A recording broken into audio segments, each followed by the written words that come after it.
ESL presents ESL Challenger League in partnership with Intel, Acer Predator, DHL,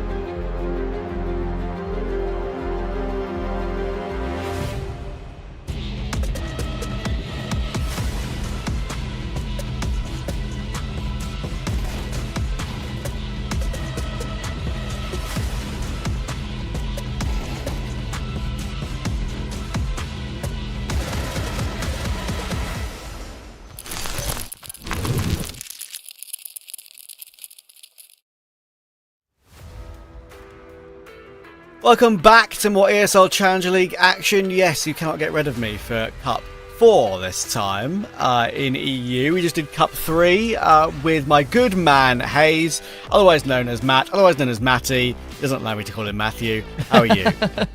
I'm good, man. The funny thing is I've actually got like different names depending on which friend group I'm with. One half of my friend group, like a separate friend group, calls me Maddie, and the other one calls me by my surname Stott. So I can always tell like which group I'm with by what they call me. well, there you go. That shows you endear yourself in different ways to your different friend groups. Fair enough, so mate. That's Some of them sweet. just call me moron, so you know. Really depends. Yes. I mean, it does depend.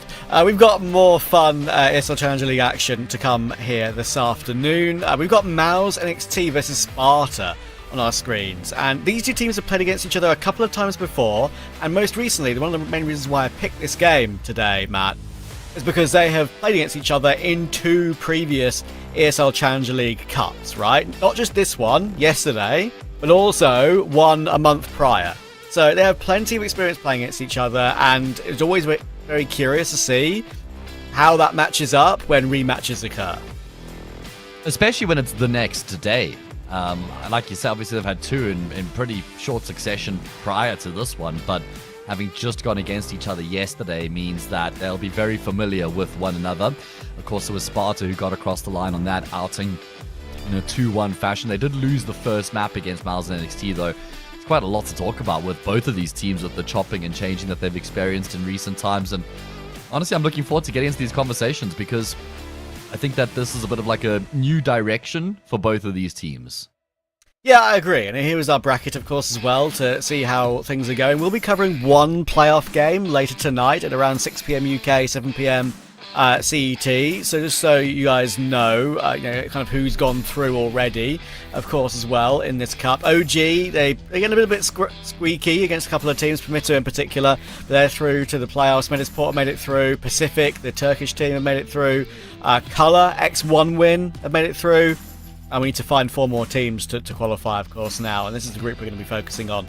Once again, Sparta versus MOUZ NXT. And yes, to talk about the rosters very quickly, I like the direction that both these two teams are starting to go. Sparta, of course, have always had Nickelback as the in-game leader with this Whitebird team that Sparta picked up. They tried Dijon on the team for a little while from the old Sparta lineup. It used to be called, of course, it was then called Lavked. Would you believe it, Matt? I discovered that Dijon's now playing for Nuclear Tigers Academy, of all places. Surely he deserves a spot higher than that in the team. Which makes zero sense to me, but there we are. Anyway, it's going to be really exciting, Matt, because we've got some great names on the server. Glowing is playing for Sparta, Sugar as well. These are names that we're very familiar with at this level. Yeah, for sure. I mean, I'm a little bit upset that Dijon's not on the Sparta team because I thought that would be a great injection of some like youthful exuberance I think they desperately needed, because now they've only increased the average age after having brought Glowing into the mix to 32-year-old talent. Conversely, MOUZ NXT, much lower on the average age spectrum, just 18 years would be the average age of this team. Of course, they've got the original trio of Aok, OP Dust, and Nicodion, but then we've got new players in Essex. I'm just going with Essex, assuming that's what we're calling him. And then Mixer as well coming into the mix. And first time I'm getting to see them, young, up-and-coming players, and keen to see what they're about as we go into the veto. Yeah, I believe Mixer, I've told about him before. He plays under the Chinese flag, but I think he's got like Serbian roots because his first name is Mikolaj, like Mikol, L with the accent, A-J. So I think that's what I was told. I could be wrong. If someone wants to correct me, feel free. We have a veto to come through between these two teams. I think it's the other way around on this one. I think we're playing Cash first, I'm pretty sure. But the picks are correct. MOUZ NXT will pick Cash. They will play this one first up. That's a map they have been trying to adopt very quickly of MOUZ NXT. They played it 9 times already. But Sparta have a nailed-on pick here in Dust 2 map because they've played it 30 times in the last 3 months and have won it 22 of those times, only losing 2 in around like 12. So MOUZ NXT need Cash desperately. And you look at the opposite side of that. Dust has been a diabolical map for MOUZ NXT, and they've also added Glowing into the mix of Sparta, and we know historically what an incredible A bomb side player Glowing has been, right? You just put him on that A site, and he's an anchor, very difficult to displace. So, yeah, I imagine even with the roster changes, Dust 2 will still continue to be a very good map here for Sparta. Like you say, Cash, super important. These two teams did play against each other, as we said yesterday. Ancient was the pick of MOUZ NXT there. So they've gone for Cash this time round. Maybe just expecting Sparta to have gone over the demo and come with some new, fresher ideas and solutions to what went wrong yesterday. So MOUZ NXT decide they don't want anything to do with it today. Yeah, which makes sense, I think, right? I mean, MOUZ NXT, I think it's fair to say, even though Sparta are technically unranked on HLTV, they just recently got one back again with the particular lineup because, of course, if you click their organization as we jump into the game here on HLTV, it's Canvas, Alien, and Nickelback. Not, the core is not Alien, Travis, and Nickelback. So technically, this particular lineup is unranked. I still think the name value of Sparta is going to be good enough. But I know this MOUZ NXT team are making progress as a lineup. So I'm looking forward to seeing how they go. And of course, we always see MOUZ NXT at least have one future star on the team in pretty much every single lineup this team has had. They've lost Zelex, of course, who did play with this lineup. He's now playing for the main team. Nicodian is trying to take that mantle that Zelex has left. We'll see if he can show it up today. I mean, he's proven to have been able to kind of step up if you look at his numbers in the past 3 months, and it's cool to see that he's got that level in him. Of course, AOC has also transitioned from an Orbiter Rifler, right, which is a fun one. S6 has come into the team. He'll be wielding the sniper. But I don't know who I would pick as that one guy, like you say, that has got that potential to be a star and punch upwards. Like, maybe Nicodian, but there's still a lot left for me to kind of buy into that as we see. An unorthodox... It's not even really a split, it's more just a hit up ramp or up speedway into this A bomb side. OP does come through squeaky, but Travis is in A main. He's now been spotted. No more elements of surprise for him to try and catch somebody off guard, and Sparta are going to have to retake a man down.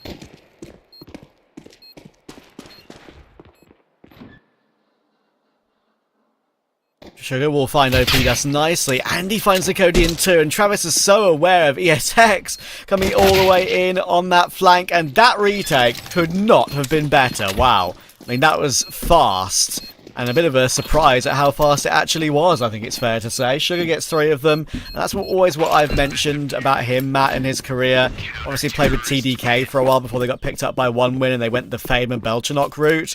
Sugar has been perennially underrated in his entire career, and unfortunately, I think he'll always be playing in rosters of this level, but we know he's good. When last was he on a team as, like, an official 5th and played 100 Probably maps in it was like, what, 2023? Maybe.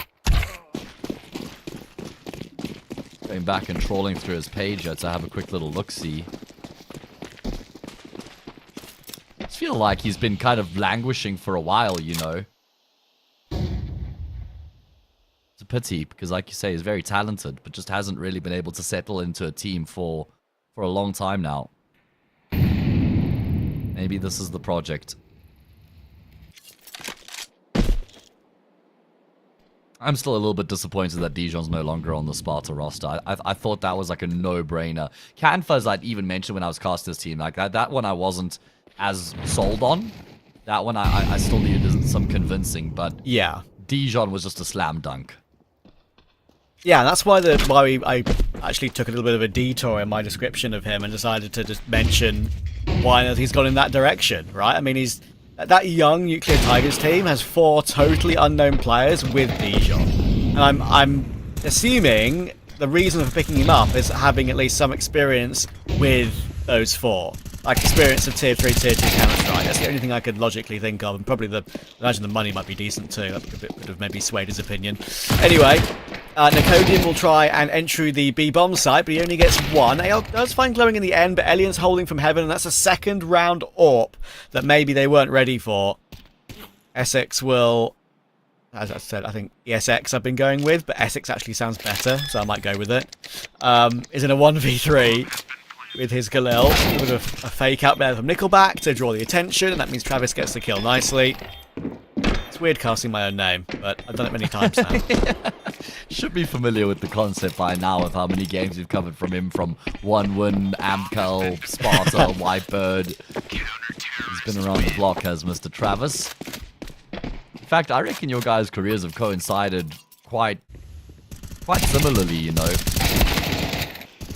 think he's rising up on that one-win team in 2021. I don't think you'd played a whole lot before then, which is kind of around when you started commentating internationally. Has anybody ever seen Travis and Travis in the same room? Well, I don't know. That's a good question. I've also never had a chance to interview him, which is the thing that's always annoyed me. Because they've played tournaments where we have interview capabilities. I remember ESL Challenger League used to have interviews back in the day, but obviously it's not very good with his English, I'd imagine. Fast pistol move there from OP Dust, gets deleted by Elian. Shugo finds 2 on his MP9. He's keeping himself alive to get this 3-0 start for his team. And it's all down to that Nicodian Eagle now. About to get pushed on both sides, so it's unlikely to be able to do much. And there we go. All 5 alive for Sparta.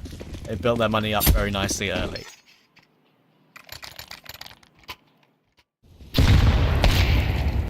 Yeah, and I mean, this is all born off the back of a pretty damn impressive pistol run that they won, right? Because they were 4v5 down in the pistol, and they never really had a whole lot going for them. And then all of a sudden, just like 3 or 4 frags came through in quick succession. And they've taken the bull by the horn since then, have Sparta on their opponent's map pick coming into the first gun round here. Mr. Essex has got his AWP.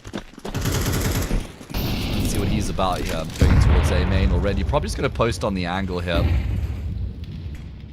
That flash will intrigue him because he'll think, oh, maybe there's a peek coming through afterwards, but obviously not to be. And just a pretty standard setup coming through here from kind of both teams. Maybe a bit more emphasis on middle for Sparta than what you would normally see from a CT side. Normally like a second guy in and around B, but they've left Sugar there by himself. In the meantime, Sparta starts to gravitate in towards this A-bomb site.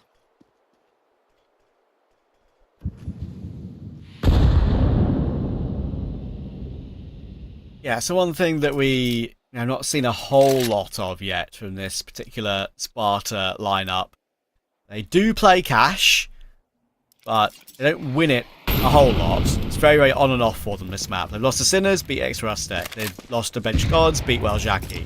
They've lost to MOUZ and XT, beat Noirverse. It's literally, like, if the pattern continues, they should win this map. Put it that way.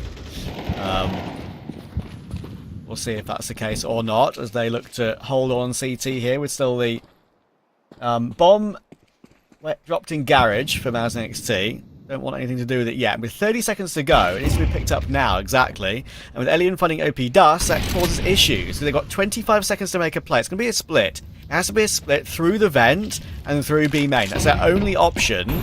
But there's still 3 players here for Sparta. They're being read pretty comfortably at the moment. Elian knows what's going on. He sees that ARC has crept through. Sugar's MP9 gets 1. And this is a non-starter of a round for MOUZ and XT. Essex is trying to save the AWP, but there's a chance he could go down after time. He needs to be really careful here because Sparta have the money to push him down. I think he's going to be alright. That's a poor round. Yeah, I mean, just really a non-starter round there from MOUZ and XT. It's not like Sparta also knew what was going on. They almost just like read it correctly and gambled appropriately by leaning 3 players into the B bomb side. Because initially, MOUZ and XT looked like they were going to go A. They decided against that. They always had the option of rotating back because there's one player like Sunroom, Toxic Barrel side. And so they decided to rotate back in towards him, but Sparta just set up accordingly to deal with what's coming their way, make light work of the round, and maintain their flawless run here on cash as we go into an anti-half buy here, but obviously there is still that threat of the AWP that looms in the round.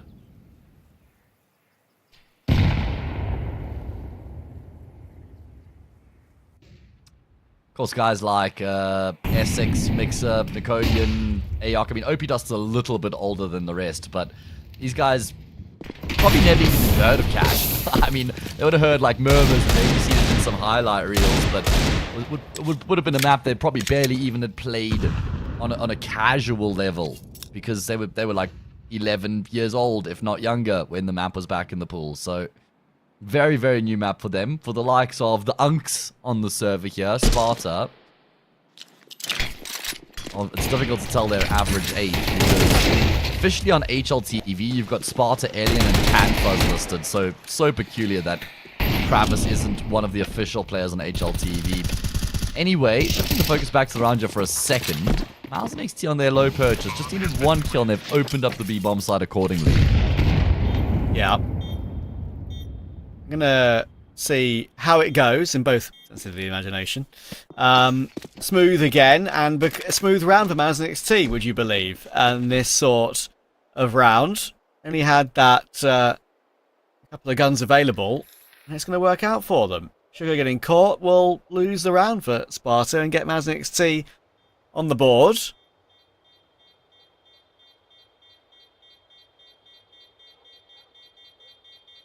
Nice and easy. Honestly, just as easy as it gets. Like you say, nothing particularly special. Just a single frag was all that was found. It was all that was required. Tech9 overrunning Sugar. Job done.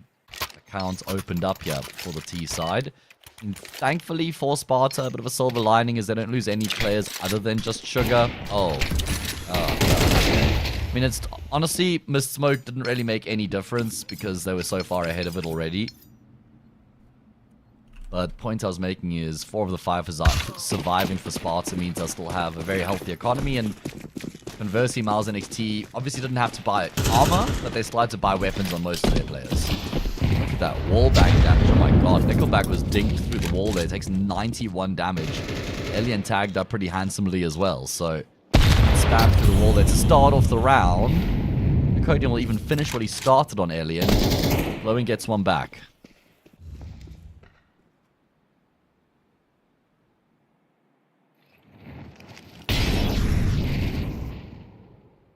Yeah, start to the game for MOUZ and XT in a bit of a maybe unusual fashion.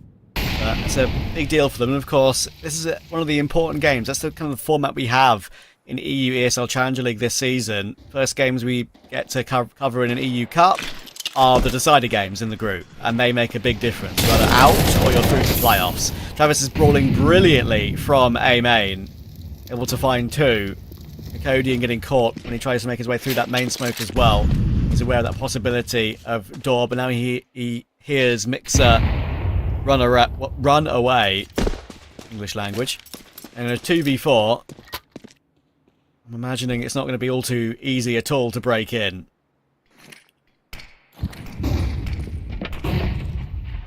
Yeah, Travis has really enjoyed his positions in A main throughout the first couple of rounds on the CT side, sort of the pistol to good effect, and here as well. In fact, he very well may have found all 4 of his frags from A main. This one not going to go his way. Mixer able to adjust. Open up his account here on the map. And that's also actually, let's say, get them onto the A site. Oh, never. Okay. Come away with the plant. Good util usage there by glowing Molly onto the one part of the site. Nade on the other. Spam through the smoke. Enough chip damage done for the nade to finish it off. That's 5-1. Sparta straight back to the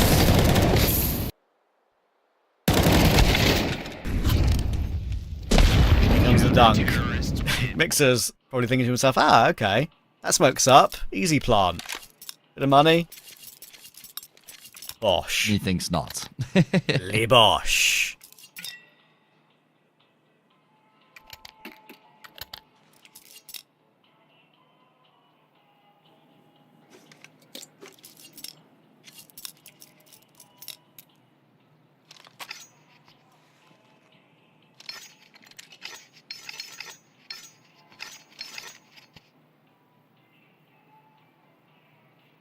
Alright. Well, hasn't necessarily gone according to plan for MOUZ and XT so far here with them having picked Cash, but still plenty time to play here on the map. Isn't it peculiar that on Sparta's HLTV profile, Travis isn't listed as an active player? I know. That's what I was looking at earlier. That's why I wondered why this team was unranked.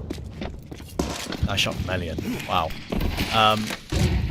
But yeah, like, they're technically unranked because this core has never really played as many games to get ranked yet. Sugar and Elian are once again holding on toward B main though, and maybe this roster will stick together for a little while longer because they're looking really good.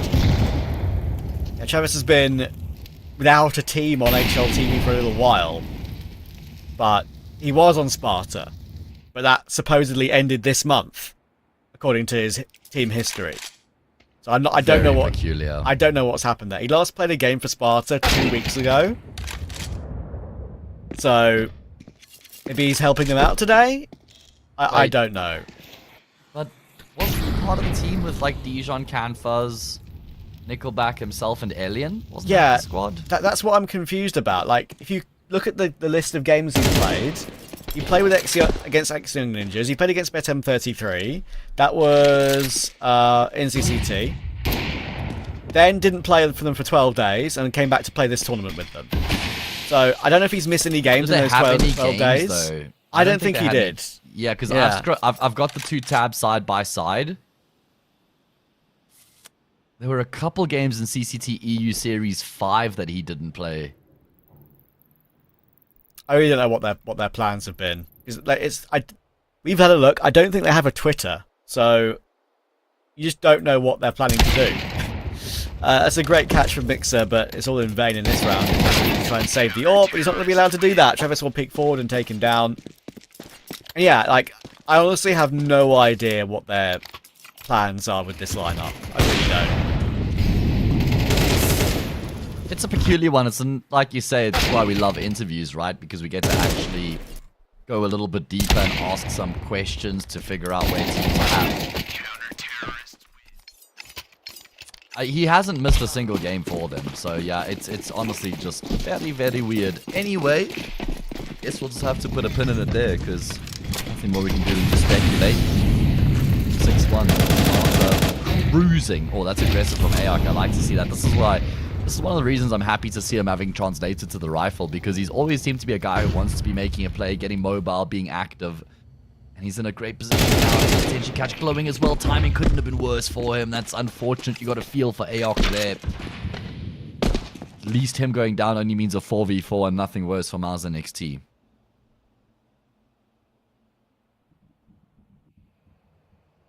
Yeah, I'm also just I know we kind of can't dwell on it, but I'm also just racking my brains on the on the amount of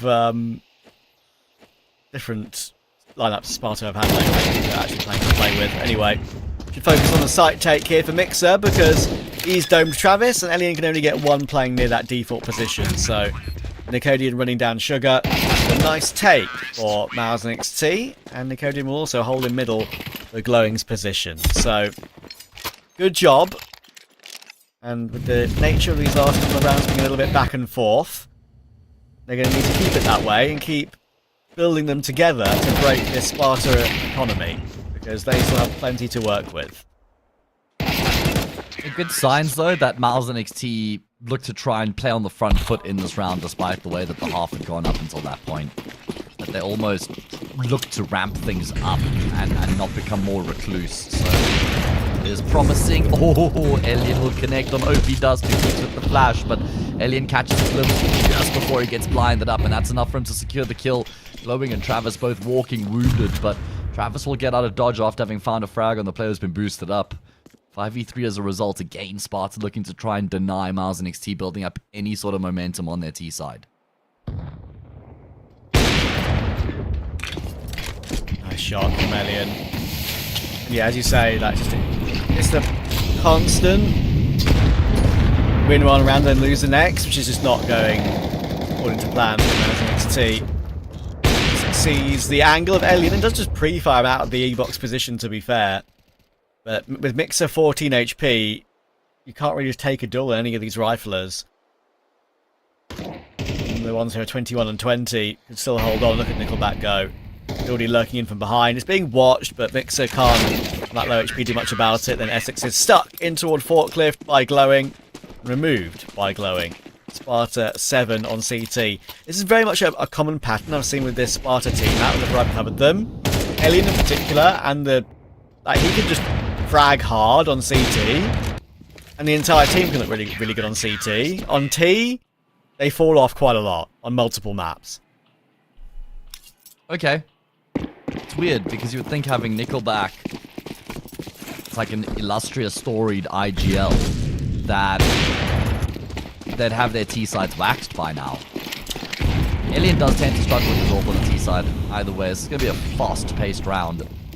3 players already set up an A main, good useful usage out of Nickelback. Just looking to try and stifle the momentum here that MOUZ NXT had coming into A main. It's actually forced him to reassess the situation as well.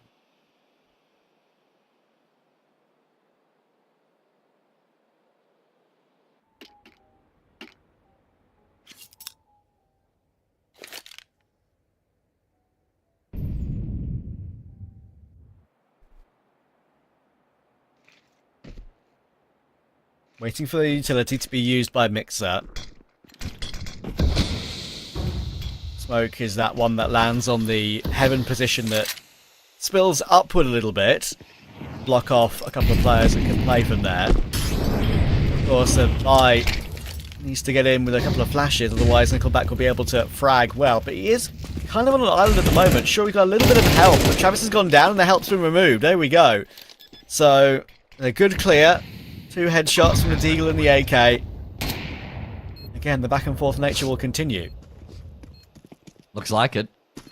This one's done, surely. I'm surprised that Sparta even really giving this one a look in. I mean, we know that the bomb sites on this map are pretty damn retakeable, but that kill from Nicodian should seal the fate. You've even got the threat of AOC lurking through middle here. And I'd be surprised if Sugar even glanced at the middle. There wouldn't really be much of a necessity, but he will, and he'll come away with the frag. Probably wants that AK as well. It's why he's hanging around right now. He's going to actually be able to find that frag on OP Dust, so at least a little bit of extra damage inflicted here by Sugar, but just a well-worked taker, like you highlight with, was it Mixer with the Deagle posted on quad, and then Nicodian who hard clears, or OP Dust who hard clears that Nickelback's position on the bomb side. This one here is OP Dust. Very good hard clear coming through from him, just good crosshair placement. And they just get both those frags on the A-side players, and that's a round back here for MOUZ NXT. Only OP Dust, his second kill of the game. So, trying to build in bit by bit. As I was saying earlier, for this MOUZ NXT project, unfortunately, it's kind of been a bit of the Nicodian show for quite a while now. Like, if you look at the teammates around him, stark difference. Sure, Nicodian may be getting set up to succeed, but maybe he's the right player for that, right? I mean, Essex on the AWP, 0.94. Mixer, 0.86. AOC, who's part of the original core of this particular lineup, 0.88. OP Dust, 1.0. And look, they're really young. Really, really young. There's a reason why it's a MOUZ Academy project. And we've seen young players who have got ratings that are that low improve over the years of play and, you know, own roles. But I'm afraid, I think they just need that little bit more to help Nicodian more often than not. Yeah, I'm right there with you. And like you say, with time, we can expect that to be the case. Not necessarily in this round, though. Peaks coming through one by one from the Academy team. Oh, man, they've just been picked off. It's way too easy for the CT side. Look at a tight line held there by Alien as well. He sends Essex into the Shadow Realm. And, oh, God, it's happened again where MOUZ NXT have just been denied, but like in brutal fashion after having lost a round. Nicodian will get one for free as Nickelback offers himself up on a silver platter by phasing through the smoke, but this would be a hell of an effort. Yeah. And, by the way, it's the second time. I'm not sure if we're going to have a replay of it from his POV. It would be amazing if we did. I doubt it. But second time, Alien's got a wallbang through Garage, I think, in the very early round. He's going to close out the round with the 3k as well. Starts it and finishes it. Elian's another one of those players, Trav, much like Koss, where it's really just like feast or famine with him, where he'll have games that he just completely takes over and is able to dominate his opponent, or he'll have a game where he's just like 9-16 or something like that by the end of the map, right? Very infrequently actually has a grey rating series. He's been doing well lately, 1.13 in the past 3 months. He seems to have found his stride once again. A lot of green in his recent matches. So that's good to see. Promising. Sparta would love a 9-3 here on the half, but it's going to require some elbow grease because they've already lost Lowing. No mollies. One molly. Try and flush out Jenkins. Only need 2. Decided to keep left the trigger. There's more where that came from. Doesn't look like he's going to expect it. He does come away with another frag. Found. Elian gets in on the act as well. Even numbers as a result. Really good work from Elian again to peek at the right time. Travis has got a gap to walk into headshot. That's just when OP just looks away, but thankfully he reacts back for it. Now we know where Elian is and will continue to be. Blocked off by Util. They can herd that bomb on Mixer safely over. Elian hoping to maybe catch one over the top of that smoke, but yeah, breaking his way in now is not going to be easy. And the issue is there's no rifle to pick up near him to make it a bit more easy, a bit more maneuverable in the 1v2. He finds the kill. It's going to be very difficult for MOUZ and XT. For Elian, sorry, to not get traded. MOUZ and XT should hold on to this. They need this 4th on their map pick at the half-time. Flash down, drop into checkers. Unfortunately for him, checks the left and not the right. And OP Dust will hold on. So it's an 8-4, a very good half overall for Sparta. MOUZ and XT show a little bit at the end. Will it be enough? I doubt it, but we'll see in a few minutes.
Pretty nice from Sparta, 8 rounds on their CT side, but as I said earlier, historically, this Sparta team have a tendency to look very good on CT and then drop off on T.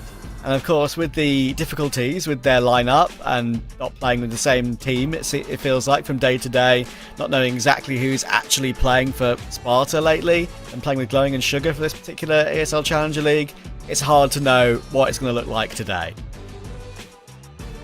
Yeah, I'm intrigued. I mean, I've been very impressed by what I've seen from Sparta so far. I mean, we really haven't had much out of MOUZ NXT. Like, I still can't pass any sort of judgment on Essex and Mixer, and obviously one half wouldn't be enough, even if they'd played incredibly or if they hadn't gotten a single kill. But pistol round is very important for MOUZ NXT here. It's going to be 3 through Squeaky Door now. The only time I could maybe get online or on board with something like this, Trav, is in a pistol round. And I hate these sorts of approaches in gun rounds. Such a narrow choke point through which you're trying to make your way out of when you do push. And it's going to be Julie, so potentially still going to be very difficult.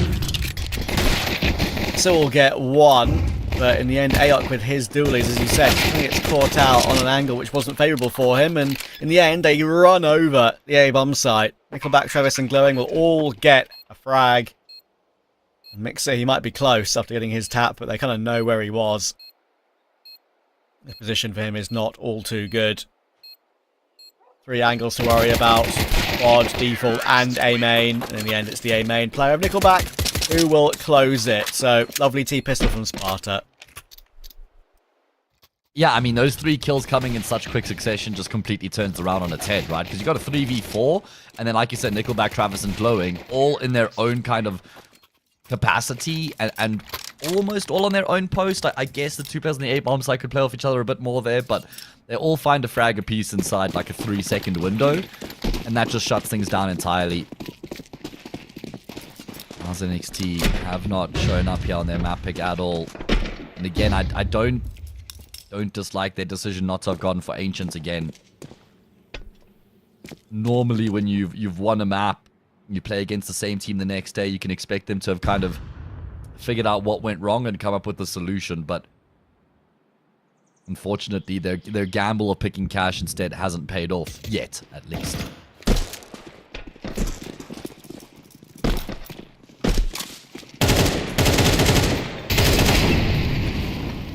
Shouldn't be anything going on here in this round. Yeah, quite simple, right? Opportunity to just rack up some money.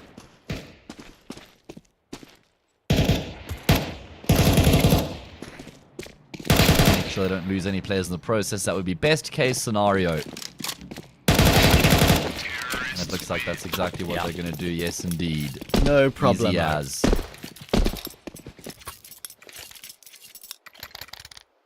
And this is where it matters. This is where MOUZ NXT will now actually just get bounced out the game if they're not able to win this gun round.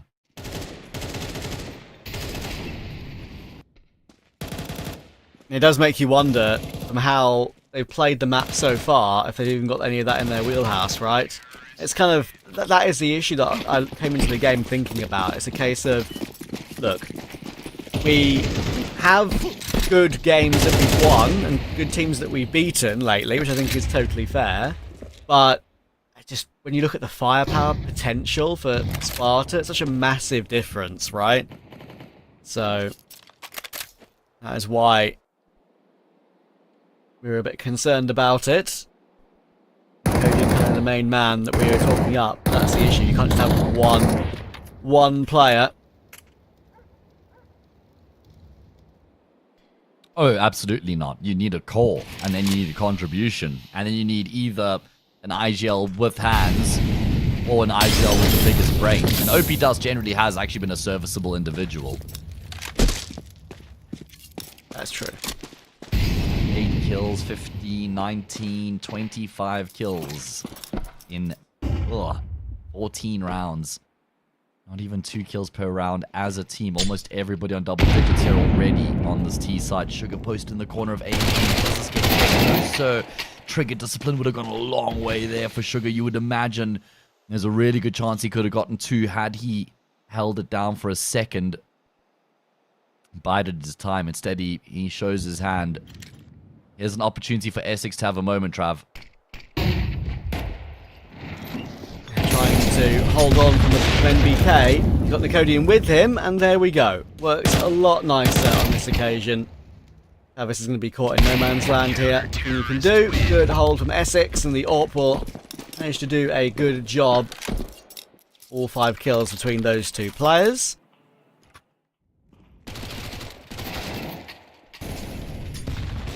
Great opportunity there for Sugar to get that second, like you were saying. Could have made a big difference. Always difficult with the Mac 10.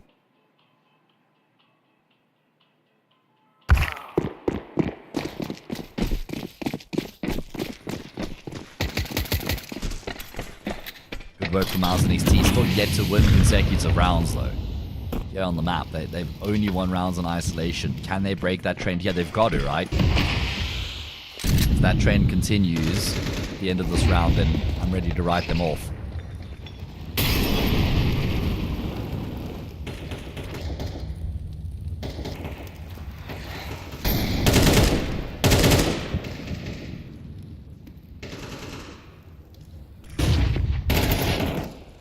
OP Dust trying to go aggressive and fight a little bit. Oh, but what? Oh, no way. No way it gets both. I was going to say, like, the damage has been done by Travis, but the fact that his teammate's right next to him and also has been tagged up by Nickelback and also gets fragged by the Molly is painful. Two different mollies, though, right? Because there were two different frags found there. One for Sugar, one for Nickelback, both in similar proximity. So they just carpet molly checkers. They end up cooking those players alive. At least they're... Actually, you know what? That's one of the jokes better left unsaid. There we go. Travis is going to go down to Essex, but it doesn't matter because Sparta move into the opposite side of the map and they're going to find themselves a vacant A bomb site.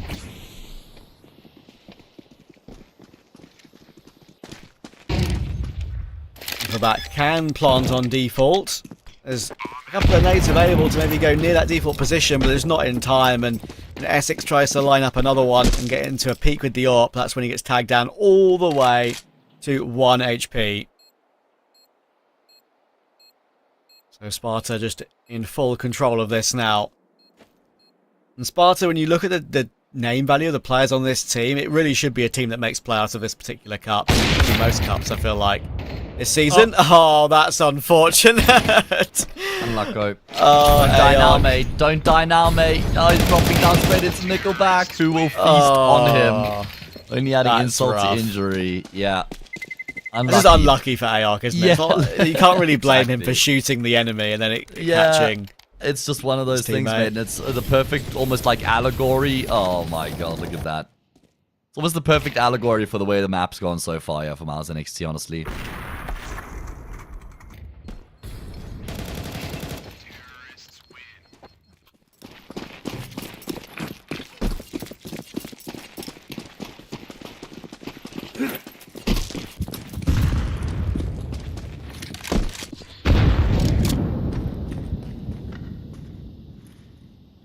Alright, well, the trend continues for MOUZ and XT where they're just not able to win consecutive rounds.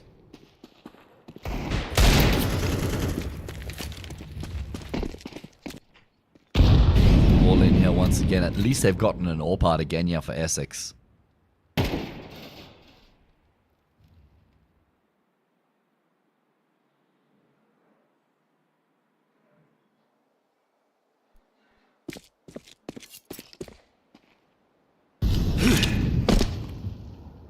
Utility used for Sugar. Will they be aware of Mixer being pushed up A main?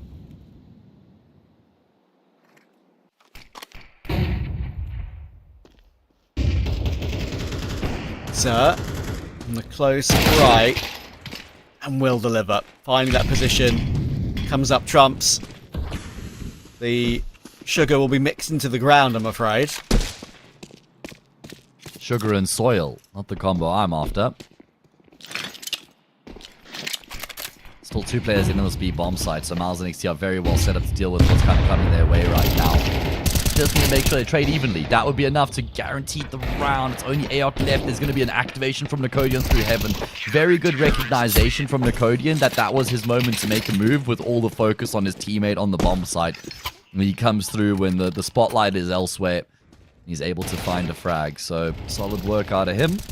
MOUZ and XT hang on by a thread for now.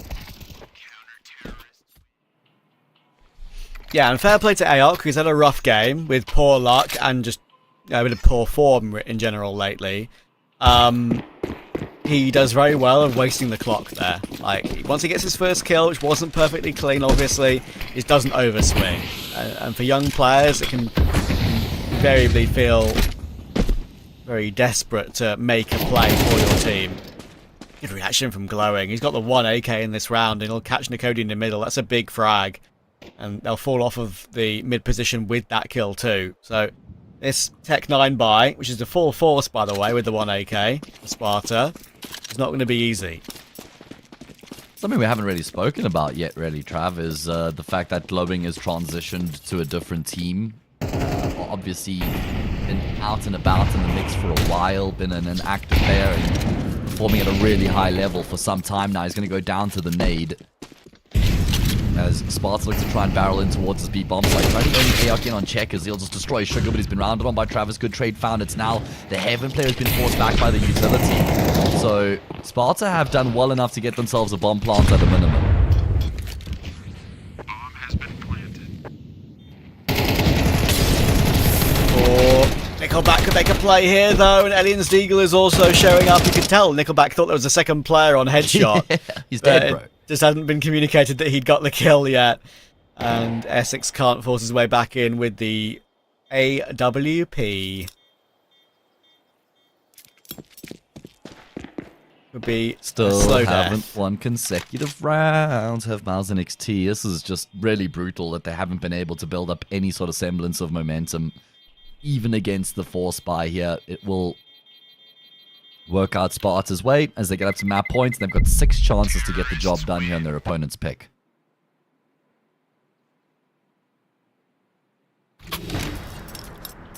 Yeah, and going into Dust 2 match, which we mentioned, I think, in the pre-game, I think it deserves now to be reinforced.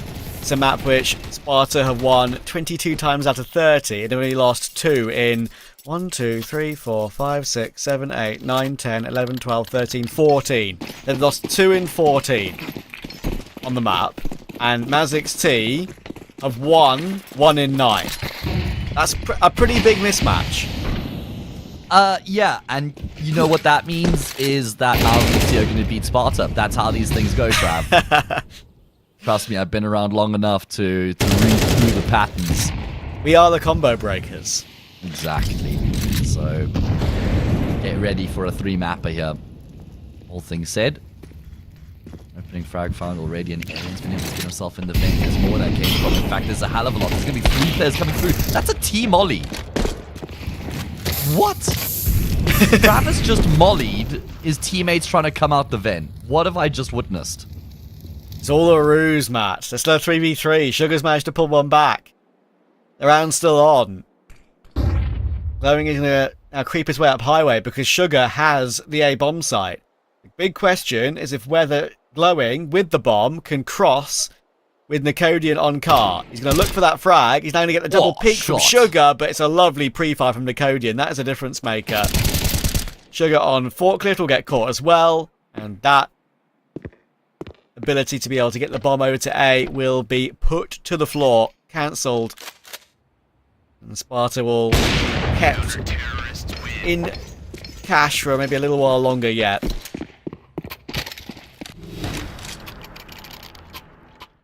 Do we get to see the replay of the molly? Check this molly that comes through from Travis. Look at the trajectory. Do you see the trajectory of that? I did. An orange line. So unless that was a flash, which I don't think it was, there was a big miscommunication there, which makes it so much more difficult for his teammates when they come out the vent. Now it's decision-making time for Sparta. They're going to go all in. Surely this is the moment that MOUZ and XT break the trend and are able to win back-to-back rounds. If they do, 12-8, anti-eco, 12-9, and they're in the game then, mate. Damn, Sugar's ping is rough. 64 ping. I assume he's playing from Azerbaijan. It's not that bad. Okay, I know you're from South Africa. But yeah, exactly. Sugar will feel it. Some princess European ping out here, bro. Come on. Come on. Sugar will feel it against players not playing on 10 ping, that's for sure.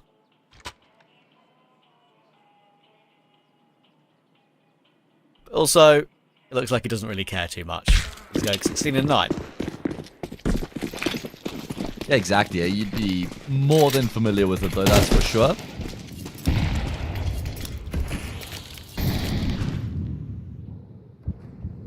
All right, MOUZ NXT. Can they win against the Force by here? That's what they'll be after.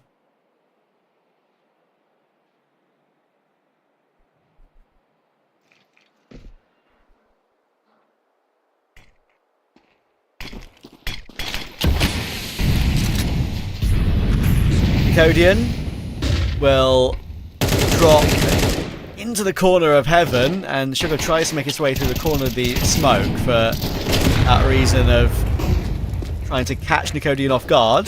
There's one kill back from Glowing. He's got that hero AK again. He tries to get into headshot, but he can't get into a headshot angle on headshot. And ARC and ESX will hold on acceptably.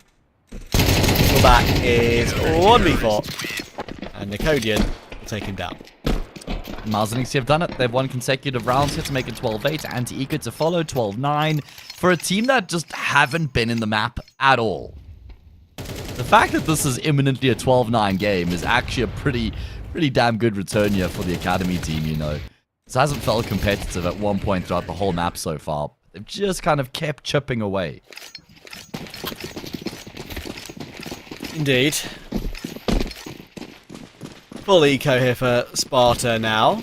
Yeah, the chipping away, it's only been chipped so far, but the chip could start to become a crack if it gets to like 12-10, 12-11.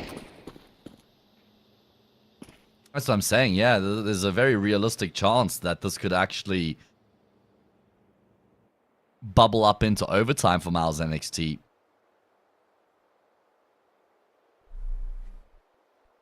Don't write them off.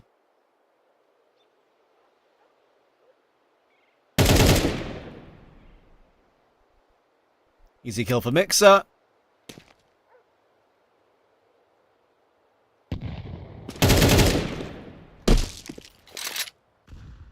Try not to overpeak either, which is the right thing to do. Sugar will sow his way out into Forklift, trying just to make as little noise as possible. He's right underneath the toxic barrel right now. That could catch them off guard. You know what? It gets one with the Glock. Fair enough, but it's going to be the only one. Mixer will drop down with Nicodian.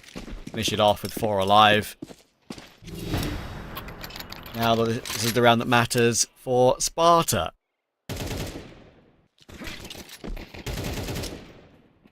Nice smoke, banking it off the wall there into A main. Got enough velocity as well to get it all the way deep.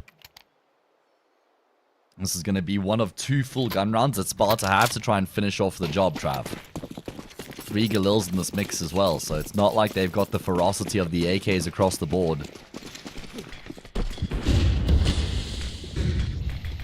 What's the call going to look like here? We've seen them throw a fake into the mix already.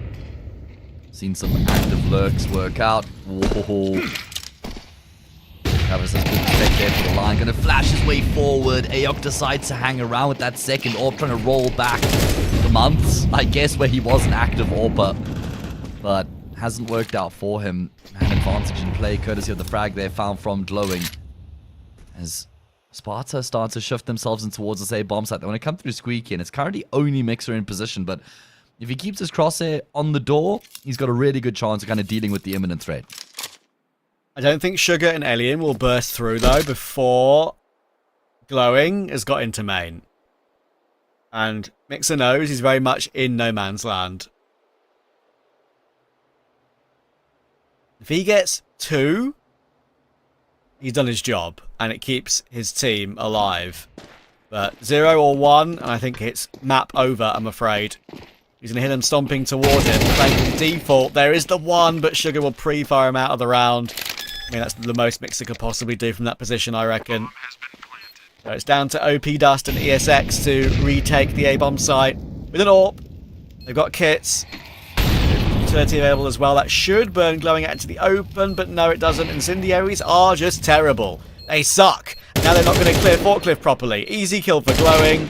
Oh dear. Easy kill on ESX, and a lovely finish on OP Dust as well. And that is a pretty solid map for Sparta overall. CT side in particular was really where they got themselves up and running. It was a back and forth, on and off game for MOUZ NXT, but in the end, they end off.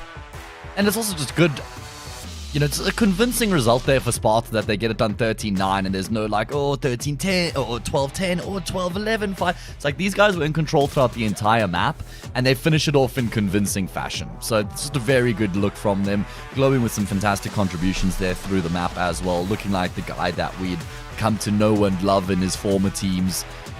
So that's cool to see how he just hasn't dropped off whatsoever in this new squad, providing a lot of stability in the firepower, which I am really pleased about. And MOUZ NXT, well, their decision to pick Cash, unfortunately, didn't yield the same result as their ancient pick yesterday. Yeah, and that's not surprising to me, honestly. I think one of the main things that I've seen from Sparta in general is that if they do get on a roll, they can continue on that roll, and they can look really good. It's just, unfortunately, they go missing relatively often, which is the issue for what I've seen from this lineup in every single lineup they've used, unfortunately. So we'll see if they can keep going. They should, because as we've said, and I'll say it for one more time before we go over there, the difference in D2 between MOUZ NXT and Sparta is stark, and that is going to be very difficult for MOUZ NXT to win. It should be a 2-0. We'll see if that's going to be the case after the break.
The best of Counter-Strike 2. Available now on shop.esl.com.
Sparta and MOUZ NXT are about to do Battle on Dust 2, and we hope, in some way, to try and still reinstill information in our brains that numbers are still real, Matt, that Sparta will win this game 2-0.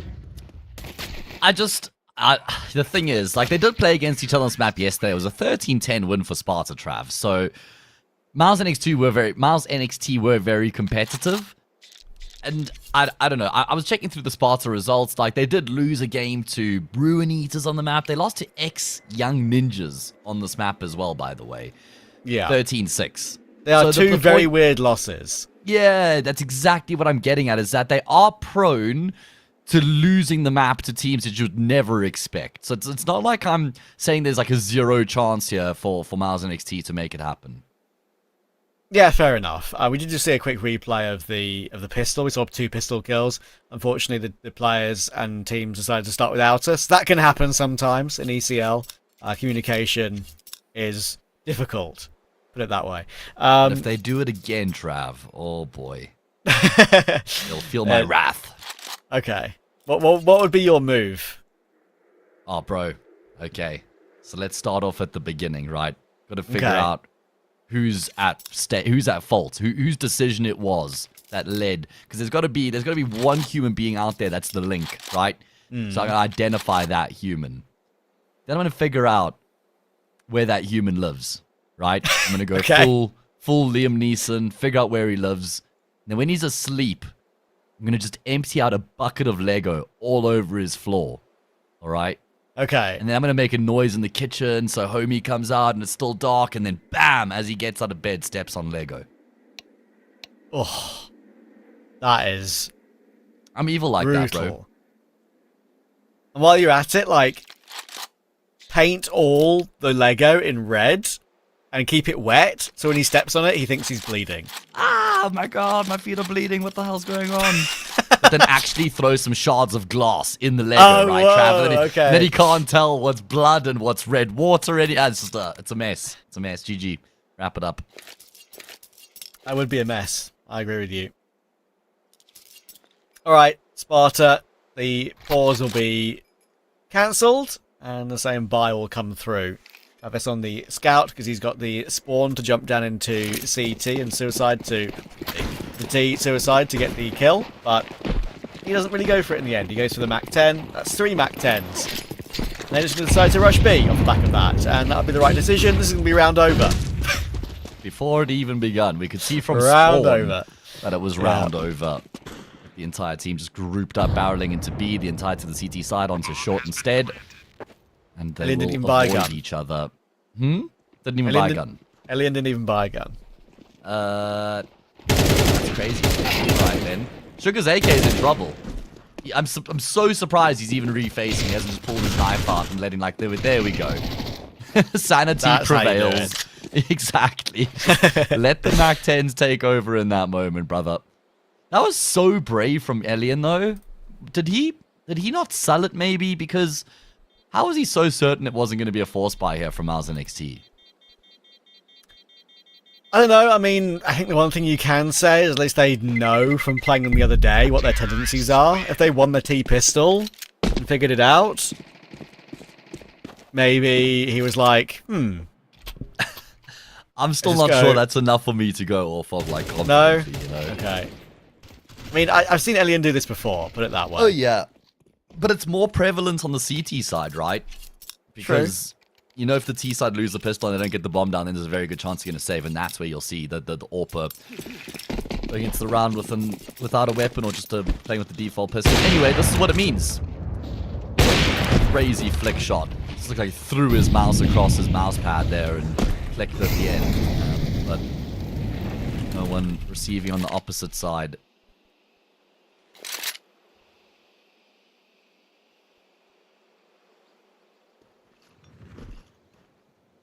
Elk might have to throw his mouse to the right here, because Elian's, well, now to the left, because Elian was right next to him. Tight angle. If Elian goes in for the peek first, it could be awkward. Sugar now pre-aimed that position, though, and jiggled it first to get Aok to shoot. It's one of the things that, you know, I feel like for a young player like Aok, it looked like, oh, okay. I'm going to completely run over the A-bomb site. For a young player like Aok, I feel like that sort of position works nearly all the time for him in his facing punks, right? He'll get his 1-for-1, maybe he'll even get himself a couple because his spray transfer is just that little bit better than those sort of players. But at this level, you can't really do much from that position. Yeah, I mean, like you highlighted, the key detail there, and I'm not even sure that it was completely intentional from Sugar, is that he just jiggles before committing, which then baits the shot out, which obviously means that Aok is no longer accurate in terms of where his crosshair is placed and where his bullets are going, and then Sugar's able to just step out with full confidence, counter strafe, and just hit that instantaneous shot. So, yeah, very good work coming through from Sugar upon entry. Glowing and Travis traversing their way up short into the A-bomb site. They both uphold their end of the bargain by finding a kill apiece. And there's only one survivor in Mixer here. Like we've already said, these two teams played against each other on Dust yesterday. MOUZ NXT also started on the CT side on that occasion, and they won the half 7-5, Trav. They were 5-0 up at one point. That's a very good point.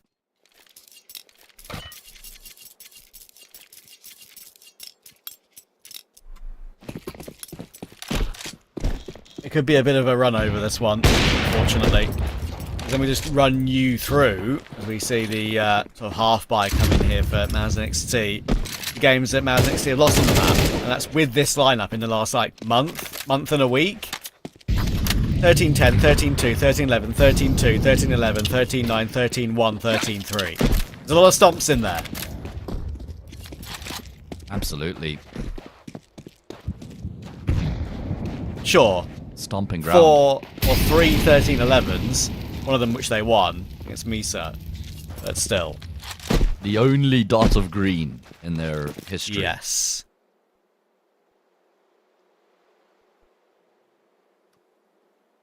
And you mentioned it earlier, something we both tend to mention when we cover a glowing game. He might be 32 now, but Dust 2 is always his strength on 9 Pandas, and even on Cybershock too. Was it not against him? Was it not him against MOUZ NXT where he had that crazy nutty Deagle clip? God, it might even have been, yeah. I actually think it was. Long time ago now.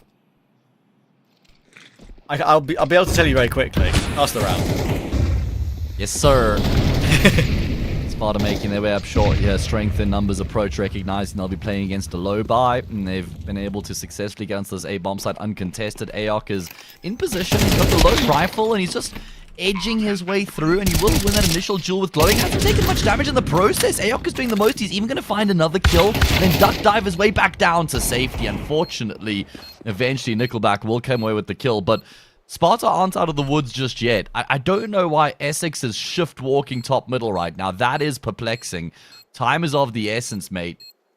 And this round's already too far gone, I think. Unless Nicodian can win this duel here with Nickelback, then maybe, just maybe. But yeah, Sugar will turn and burn. I have no idea why Essex wasn't interested at all in just trying to make a Hail Mary play up short. Max round lost bonus behind them. He can buy the AWP and armor in the next round. Maybe a bit of the lack of experience coming through there with some questionable decision-making. I don't know if I've missed a bookmark, but I don't find any Cybershock versus MOUZ NXT or 9 Pandas versus MOUZ. Neither? Or 9 Pandas versus MOUZ. 9 Pandas versus MOUZ NXT. So I'm going to have to. Well, me thinks you have missed a bookmark because I've just found a clip on. I found it. YouTube. Okay, 2 years ago, Trav. 2 years ago. 26th of May 2024? Yeah, that checks out. I mean, it just says 2 years ago, so I can't tell the exact date. But yes, how's that? I mean, I'm pulling one out the memory banks there. Glowing in his Deagle Cup against MOUZ NXT. Glowing, I Disbalanced, Clax, Dilladez, and Seized. That was one of Seized's last ever professional games, by the way. Yeah, it was. I remember that as well. And it was Crizzen, PR, and Natiu that he one-deagged, one after the next, by the way. Yes, that's not a bad list. Yeah, Heroic, MOUZ, and FaZe. Like, that's where they've all gone from that moment. There you go. Need to break the smoke on short there for Glowing. No information yet for how MOUZ and NXT are playing this CT round, but the boost could be a thing. Gonna try it now. That's when the break comes through, but unfortunately for Nickelback, or unfortunately for Nicodian, sorry, is that the player that gets killed first is the player below, so the totem pole gets knocked down. And he has to get a kill while falling. He does. That throws him out of whack for the next one.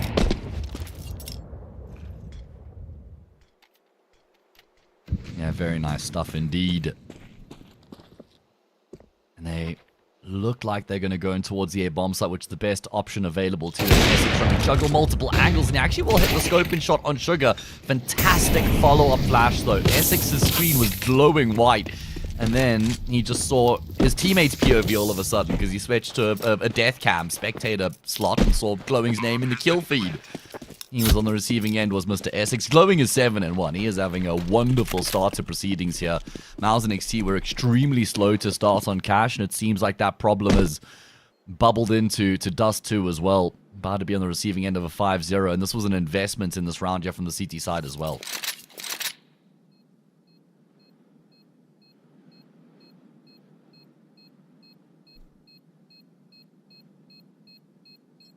It's full control for Sparta, and they've got so much money early game they can afford to hunt to. Thankfully for MOUZ and NXT, they are split up.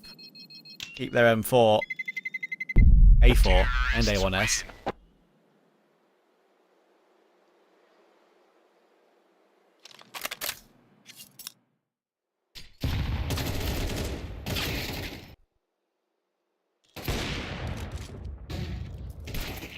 The flashes are just so good, aren't they? There's these extra little layers that Sparta have. I think we have seen it happen a few times, considering it's 30 maps played for Sparta on D2, and I covered Gen 1 and CCT earlier today. And they've played it like 47 times in the 3 months. They've played each other 3 or 4 times on the map. One for Sparta, one for Gen 1, and another one for Sparta. That's probably like, if we saw another Gen 1 versus Sparta game with this Sparta lineup, I reckon that's probably the 2 best teams on D2 in like upper tier 3, tier 2.5. At this level of the game, yeah, I think I'm right there with you. Hard agree. And it's very impressive. I mean, Dust 2 is historically not a map that teams go on crazy streaks, because it's obviously a map that's super wide open for just an AWPer to take over, or for a Star Rifler to have a game which is banging heads out. Normally it's your specialist maps where you'll see those big streaks being constructed. So the fact that, you know, Sparta and Gen 1 have been able to own Dust 2 as much as they have lately is actually a very impressive feat.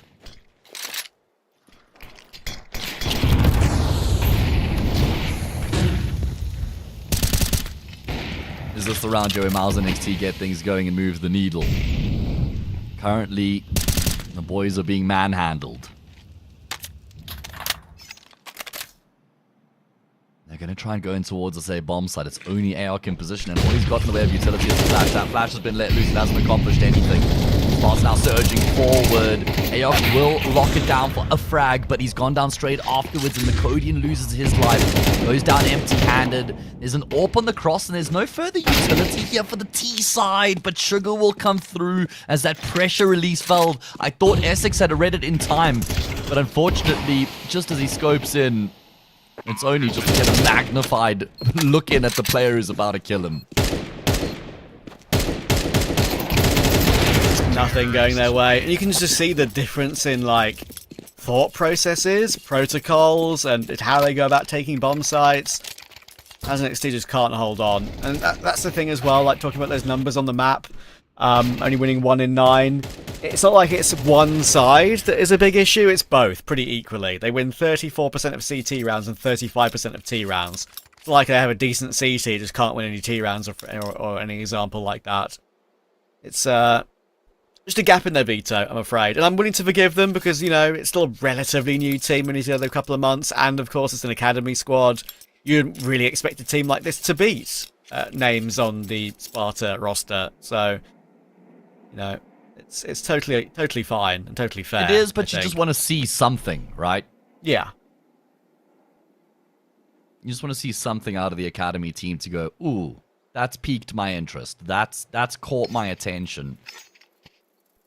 And even though they lost 13-9, which is a pretty competitive scoreline on paper, how was I going to word this? It's a bit of a fake competitive scoreline for my money. Okay. MOUZ NXT just weren't in that previous map.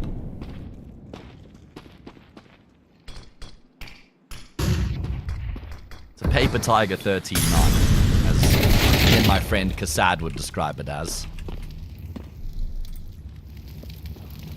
Interesting. He doesn't know I exist, by the way. All good. 6-0. Might become 7-0, considering that this is just the eco and an opening kill has already gone the way of Sparta. MOUZ NXT has stacked up on B, which is interesting, considering Sparta haven't ended a single round on this B bomb site throughout, well, besides the one anti-eco throughout this map so far. It's just been very acentric. But I guess MOUZ NXT thinking, well, maybe this is the round that they buck the trend and look to go elsewhere. Doesn't look like it, though. I want a round like this in a game I played last night. I played a Premier. I dropped 30 in reg in a 13-9 game. I was very proud of myself. I'm going to unretire right now. Okay. And it was a very similar round like this, where I had a Deagle only. One of my teammates had a Bison of all things, even though it was in Premier, like 20k rank, which is not even that bad. And we managed to win the round by me waiting for the plant and playing Trigger Discipline. And it got us coming back from like 1-5 behind to win the map. So okay. Well, MOUZ NXT would love to follow that same sort of trajectory here on Dust, as this game is getting away from it at a rate of knots. Just look at the rate of nuts. Oh! Travis in the corner. Just try and gobble them up, but rate of nuts. Yeah. Yes, Travi, we heard you. Second time. Sorry. Do it again if you want, bro. No. I just wanted to annoy you because I love you. You'll have to try a lot harder than that, to be fair. I put a smile on my face, mate. Anyway, now that the kindergarten is out the room, look at the lack of kills here for MOUZ NXT. 5, 7, 8 kills. 8 kills in 7 rounds. What are those? That's kindergarten numbers, mate. Yeah, even that's kindergarten mathematics, bro. Yeah. There you go. They're barely averaging 1 frag per round as a unit of 5. That is the main... Yeah, that's just so painful, isn't it? It's the fact that Mixer is also 1 and 4. He's not even died every round. He's saved so much. It just hasn't worked out for him. B player, though, right? I know. I wonder if they actually just try and turn up the wick here. Just run at them at this point. That's what I'm thinking. Like, you get one of those rounds where you get a player in lowers, you get a player pushing top mid towards the barrel, maybe 2. Just do like a heavy mid-centric setup with 3 players kind of thing, and see if you can unravel Sparta.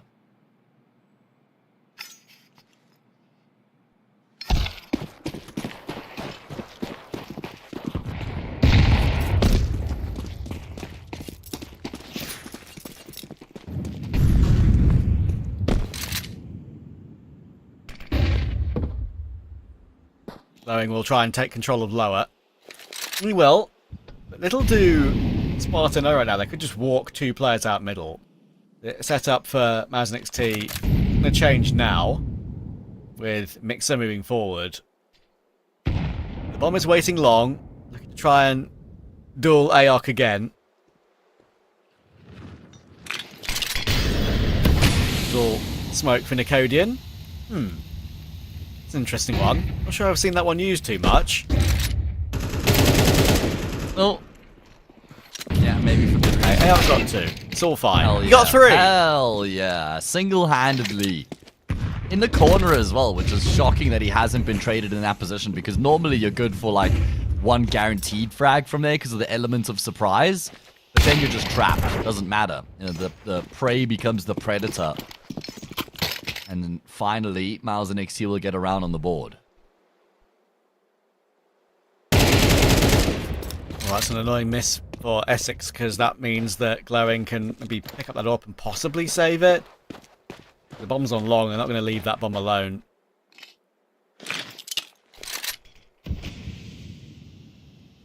Yeah, I think think he's going to stick himself in Gandalf and try and save, but he would imagine would get peeked from the short player.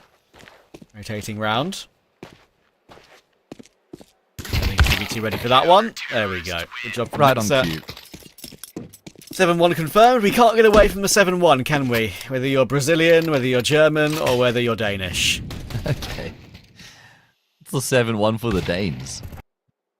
I mean, there's a few Danes in the server, so I just thought I know, but I was Say just that. wondering, like, okay, maybe, yeah. that's the only thing I was going off of, to be fair. Fair enough. Fair enough. Or if you're French, Latvian, or Portuguese. There you go. Or Russian, or Azerbaijani as well, I guess, on that end Yeah. of the server. Fair enough. Got a multitude of nationalities. Oh, that's the Codian thinking there, then. Like, you're way too late to the party to be trying to, like, jump spot with the nade. The worst part is as well, Elian got a tag, and the nade will get the kill in the end on Essex, which just makes it very painful. They need Mixer. He's doing a great job right now, and OP is going to help out. That Incendiary will push Elian back away, but Elian just knows where he is, and Mixer can't even see where he's died from. Oh, as Aok. Alien read into this, Aok's in a really good spot, but Alien Wow. will come out trumps. He is just on one here in this round. The wallbang frag into the kill onto Aok to tip the scales in his team's favor. It's only the low health OP dust left remaining. And that smoke is surely just going to mean that there's no chance for him here in the round. Yeah. He wins this. I don't know what to say. Might have that Travis sticker on his AK. But it's not going to make that much magic happen, I'm afraid. Oh, wait, what? Why would... That's crazy. Why I guess is he's worried about the hop up on U-Box. Oh, That's okay. why. I But- guess. Oh, there's a kid. He's won it. He's won it. I hope you're going to figure out what to say, Trav, because he's about to win this round here. On the bomb. Alien doesn't know he's low. Scope is off the mark. And OP Dust has won an extremely unlikely 1v2. Why have they played it like that, though? Like, Alien and Travis have gone, you know what? Let's give him the best possible chance of winning this by playing extremely isolated. I know. And it's crazy why Travis does look the other way. There you go. You can see he's pre-aiming U-Box right then and there. He's worried about it being so silent for that long, but still, the timing is insane, and OP just gets very fortunate. But I it's just dropped my phone, even over sorry. and above the timing. It's like, how have you gotten yourself into a position where that could even happen is my biggest question. Yeah, fair enough. This is one of those moments where I take my glasses off, Trav, and I've kind of just got my hands and like next to me Yes, open thinking, true. what's going on right now? You know, I rub my face, bro. It's like I've just got to reset a little bit. Alright, well, Another Alien, leg tag shot. no frag. Or has Aok seen him? Yeah, Surely. definitely. Sugar. Wait. Oh, yeah. All good. Wink. Nice clear. Free frag. Is that your imitation of a dink sound? Wink. Okay. Wink, wink. Sounds like nuts hitting a bowl. Okay. Better than a hammer, I suppose. Anyway, 4v3. 2 coming through from top middle. And this is the round where Sparta will look to go B. Glowing's in trouble. Yeah, he's dead. This is going to be very curious now, though, because they don't really... I mean, they have OP Dust here. I was going to say, like, if he doesn't get one, he gets hard entry, then the round's back on. But Travis will get that trade kill a little bit too late, unfortunately. 39 HP. Nade could get a kill here. Oh, no, it's a little bit too deep. Does big damage to 2 players, though. Be careful here, MOUZ and XT. Take on the bomb. Comes to push through. Could be a lineup. Oh, my word. It's those sort of rounds that if Travis was full HP, maybe there's a conversation. But he gets headshot anyway. And look, that round that OP Dust won, it's getting them slowly back into this one. It is indeed. They're on track to actually make this to like have made something of this first half, which was not seem like it would have been the case at one point. It actually more seemed like they were going to lose this map in the first half. So this is a very good recovery coming through from them so far. Can they keep it up though?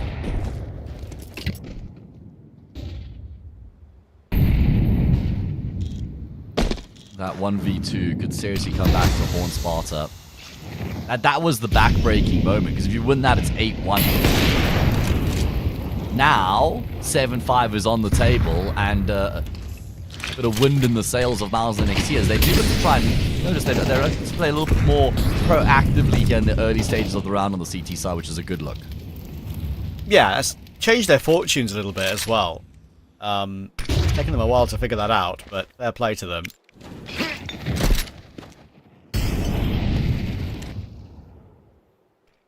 Sparta, if they get a 7-5, they'll be very disappointed. Now this is waiting for the aggression into tunnels, and that angle is meant for that little pixel gap angle, to see players coming and pre-fire them. He doesn't get any frags from it, unfortunately. Glowing still waiting in middle. He hasn't got a kill yet in this round, so he might go unchecked, but with Sugar dropping to OP Dust, that is going to force Glowing's hand, you'd imagine, to make a move. Nickelback's trying to make a distraction, but it doesn't really help Glowing at all. So the bomb's now dropped on B. Glowing might get his 1, but he needs a crazy 1v4. And he is running up and should be caught in transition. A fake flash with his pistol is not going to work. Mixer will get the kill. And 7-4 with the money on Sparta. No, it's okay. It's enough. There's a great chance for a 7-5. Indeed. Absolutely. MOUZ and NXT have made something of the game all of a sudden. I mean, the kind of one concern that is worth noting is that yesterday there were 11 rounds played in the second half with MOUZ and NXT on the T side, and they won 3 of the 11 rounds. But they're going to have momentum behind them this time round, and perhaps that's a difference maker.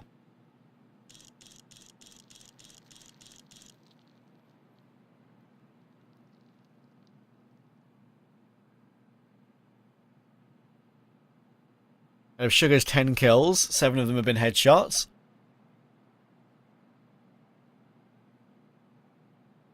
Accurate game for him.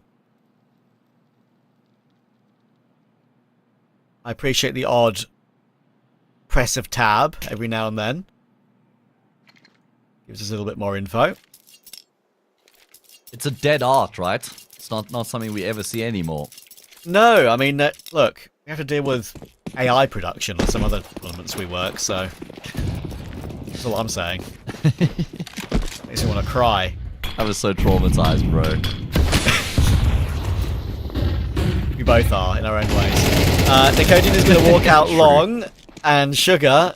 Great entry. They're trying to share the load of pushing up through that long corner. But Nicodian gets 2, the second while blind, and Essex will hold on even better. Very nicely done. That could have gone the other way with those flashes. Then Nicodian only gets 1, and then Essex gets headshot 2. It's too solid for MOUZ NXT. And the fact they've recovered this to a 7-5 is unreal. That's a very, very impressive one for them to grab. It's still Sparta in control, but not as much as we thought they could be. 7-5 at the half. They should be winning this 1-2-0. But should, as we always know, it's a strong word. See you in a minute.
Sparta, what are we doing?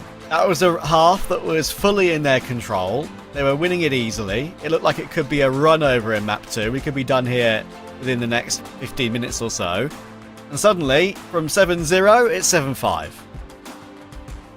Yeah, and that's all born off the back of the 1v2 won by OP Dust as well. And I feel like for the first time in the series, we're actually legitimately seeing MOUZ NXT show up with this Academy team. It's the first time I'm getting a look at it with both Mixer and Essex in the mix, the two new players. And color me impressed here now with this little run of form at the tail end of the first half. It was a 7-5 half yesterday between these two teams, just in the opposite direction. But like I said, the main differentiation this time is that MOUZ will actually have momentum coming into the second half, but it may very well be short-lived, as Travis has just tapped out 3 all by himself, standing out in the open. He bangs out Ayok, Essex, and Mixer. That is one thing which I've always seen with Travis in every single Dust 2 he plays. He plays CT, Pit, Anchor, nearly every single role he's ever played on every single team, and he does it pretty well. He's always been very good at that. That specific singular role. OP Dust, I'm afraid his ass is going to stick out there, and that is an easy tap for Sugar. Not the Sugar he wants, but still, we'll take it away anyway. Nicodian needs a P250. There's a chance. Oh, it's possible because it's got a 10-second defuse.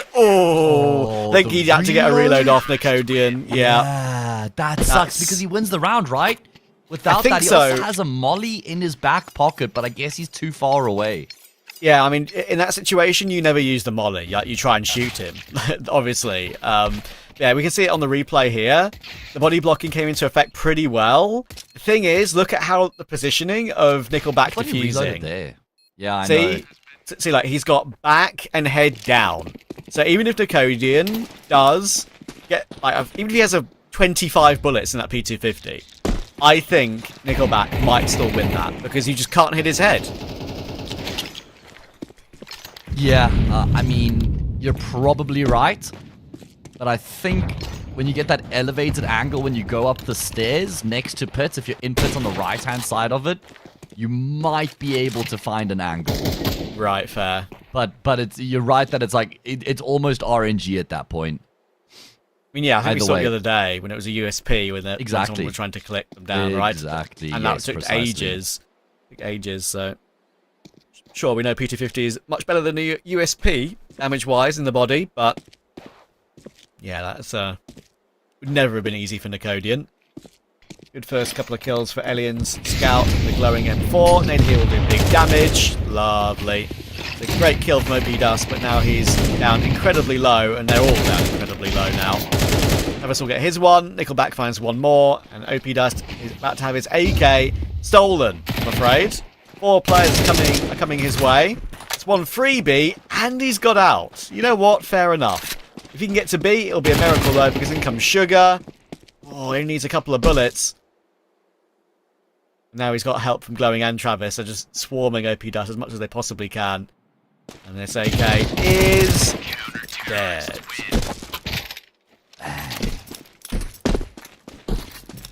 9-5. Sparta back on track. They'll be pleased that they've been able to make sure they reassume control here, considering that it kind of waned and slipped through their fingers with them having been up 7-1 at one point in the half ending 7-5. But they've once again been able to regain lost ground.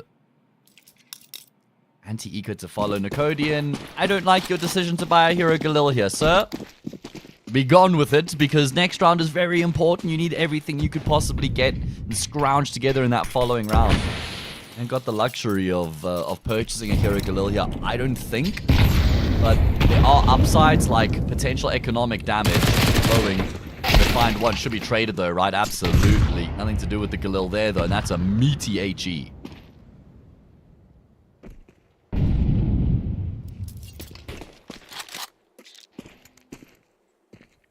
Elian, refacing. Good tag. OP Dust with down to 2 HP, and the thing is, he's used his smoke there. Probably the right thing to do, to be fair, because that's a fake for mid, and with being 2 HP, if you just lose all your util without even getting a chance to make any impact with it, it's a bit of a nightmare, and that's the only util they had, so they may as well use it that way. A bit of a struggle for Nickelback, because Travis went down right next to him. and they've somehow managed to get onto A. I really don't know how they've managed it, with 2 CTs there, but the Nicodian Galil has made a difference. It has. It has, that's true. I'll eat my humble pie. Thing is, I don't like Glowing's position in the offset of the round, even playing in lowers, knowing it's going to be an anti-eco, kind of just like dangling yourself alone out in a position where you can't get any support from a teammate. There's no trade potential. Already in an anti-eco, that's unnecessary. And then MOUZ and XT, once they get the man advantage, decide, all right, we're just going to deathball at this point, rather. That's the approach that gets the job done. Sugar should die here as well. Oh, he's lucky that that flash had blinded up the second player. But yeah, MOUZ and XT, we saw them win a round of this nature on Cash as well, right? With the Tech 9 into the B bomb site where they got the kill on Sugar. Same thing here after an opening frag. Look at how they're just playing this pack-based mentality. That was always the game plan, and it's worked the trick again.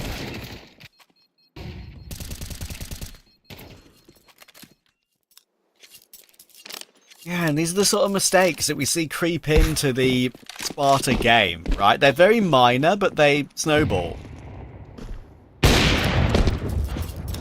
It's not something that which even this new lineup has avoided. Similar kinds of errors, to be fair.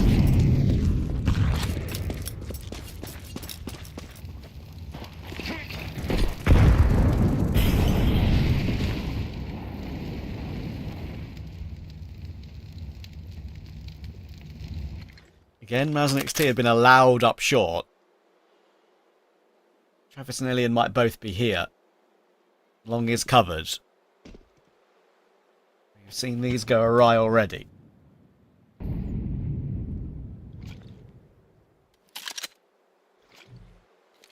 Yeah, Need a big round from 1-3-1. Essex. Something we haven't really had yet here on Dust, right? It's a bit of a problem with them having played out the center side already. Very well timed nades to make Aox's life a lot more difficult upon entry. Alien only has a scalp, but I guess with the tenderization grenade, that gives him a chance, and there we go. They'll take full advantage. They know that Travis is here on ramp, and Essex with his AWP is the one who's posted in on him. Alien is going searching, and it looks like Sparta are going to pull the plug on the original plan and instead try and shift their way back in towards this B-bomb side.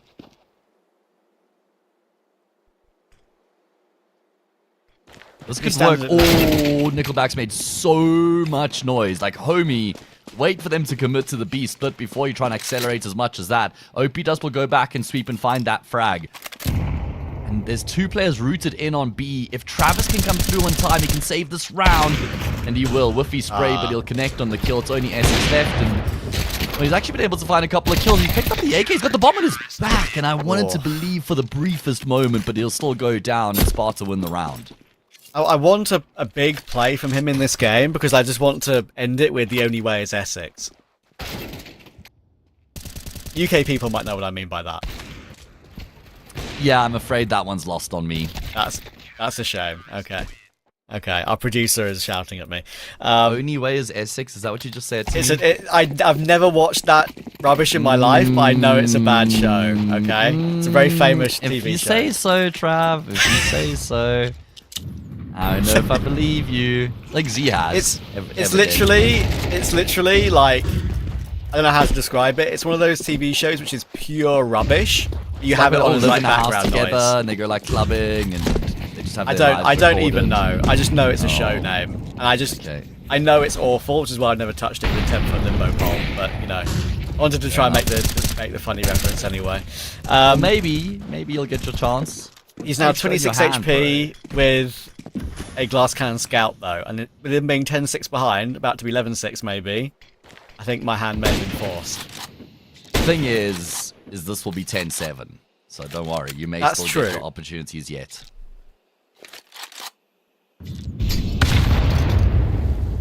That'll help. And there goes. He's been sent to Essex. Is that a good place? Is that like a nice thing to have? No, you turn orange if you go there. Okay, not by the sun, I guess, either. Glowing, this is an egregious position in which you found yourself, mate. I am one of your biggest fans, but there's no way for me to save that one. So many nades coming through. You get all the steps, and his life has been made so much easier because of those HE grenades. Tenderizing both OP Dust and Nicodian. Frag found on the third. And all of a sudden, it's only Aok left remaining, and he doesn't have much of a chance here, I'm afraid. Yeah, nice little reposition and rescope onto Aok as well from Elian. Great to move from there from Sugar, right? Because if you play like close mid doors, in that sort of scenario, you need to make sure you have an unpredictable off angle, and rather than an angle that you just hold from and can get cleared on. If you play it like that and push a bit further up, more likely you're not going to get checked and you get jumped at like that. And as you say, the nade damage makes it so much easier, so much easier. All right, well, unfortunately, that puts MOUZ in a position where it's probably game over. Lots of damage being done here with these pistols.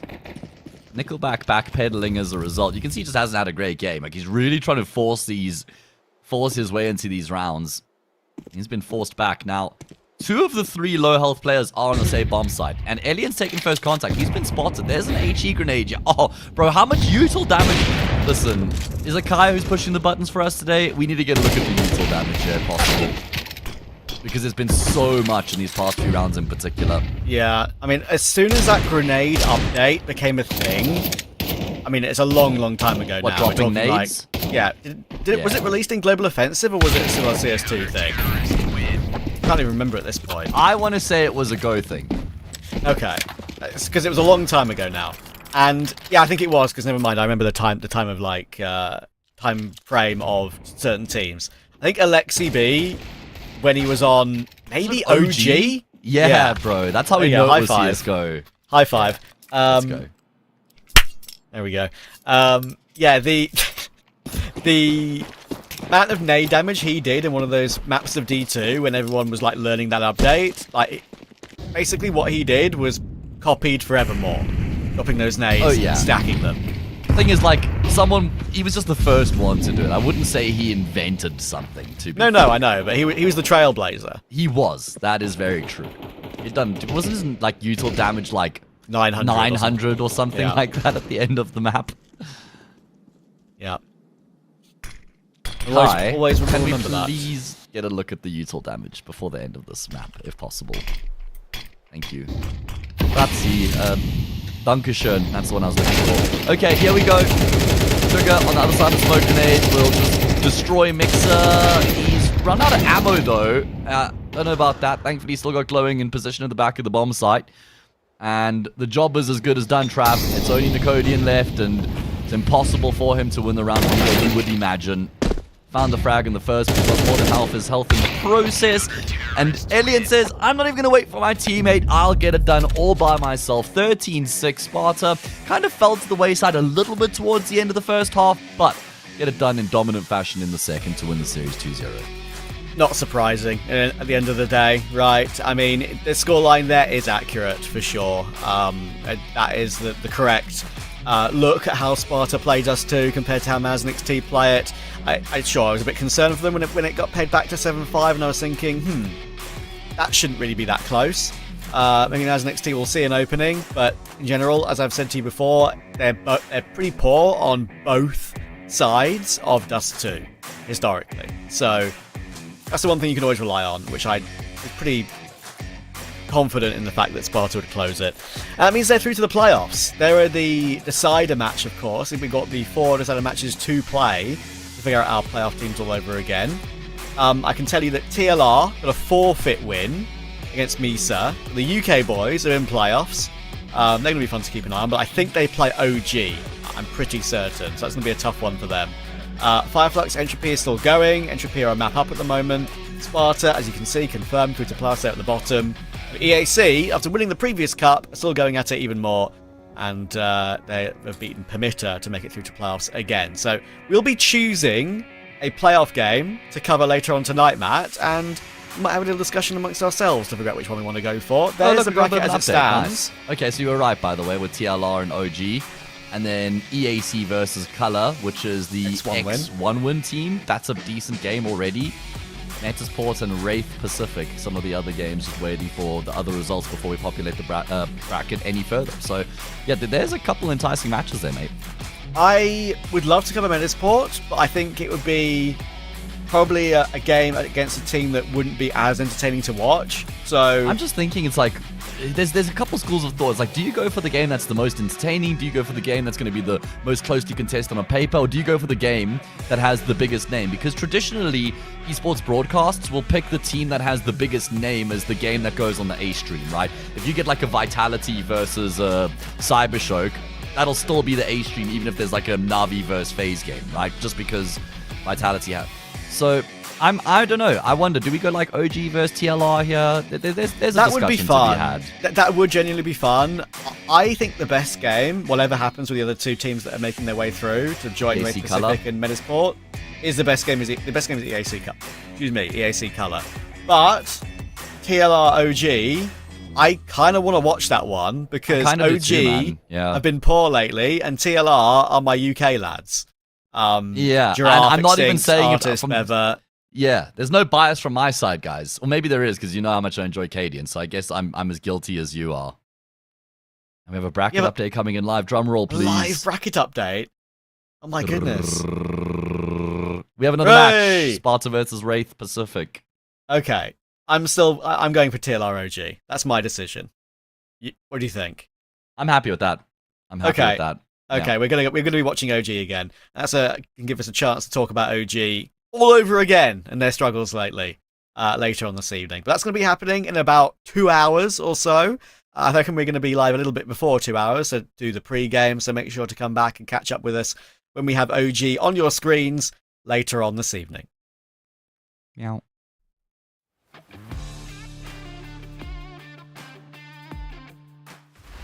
I know.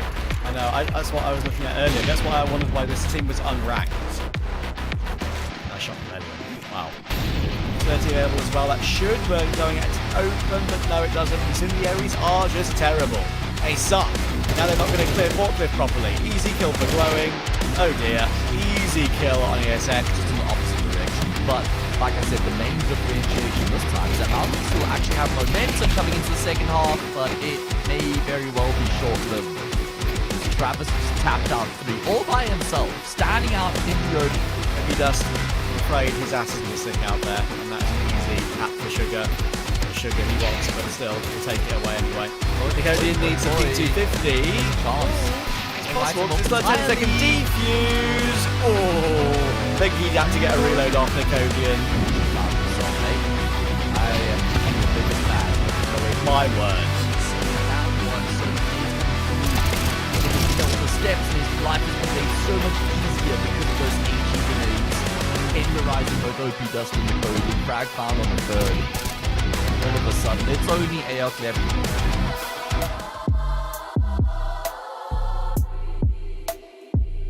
Let me see you try. I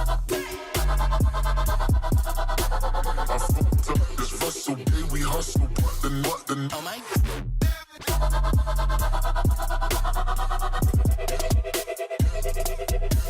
The best of Counter-Strike 2. Available now on shop.esl.com.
ESL presents ESL Challenger League in partnership with Intel, Acer Predator, DHL,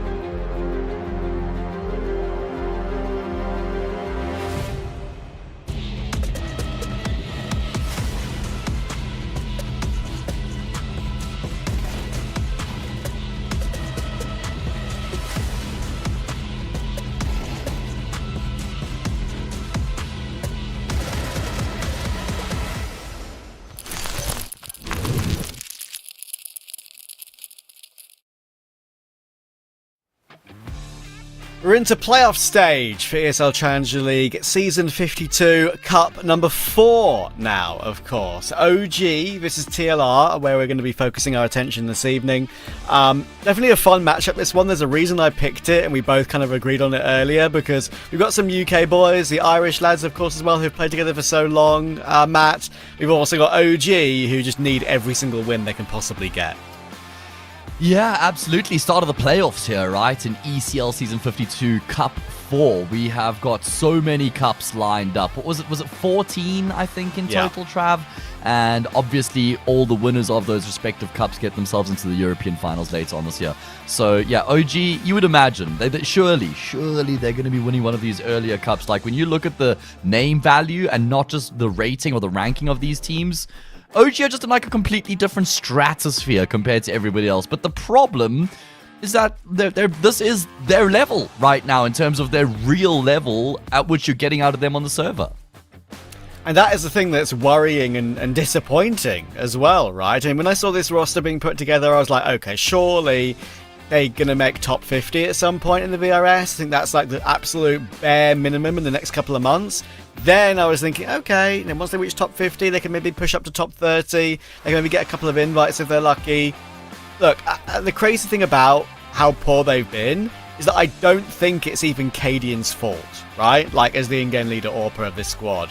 I just think everything seems out of whack. I think it seems so, like so many things aren't working all too well in terms of how the OG roster fits together. But yeah, we can talk about them in a little bit, because the more unknown team, at least unknown to some of us, and some of you guys in chat maybe, is the Last Resort. This is the UK team. They got through to the playoffs virtue of a forfeit for MISA, or from MISA.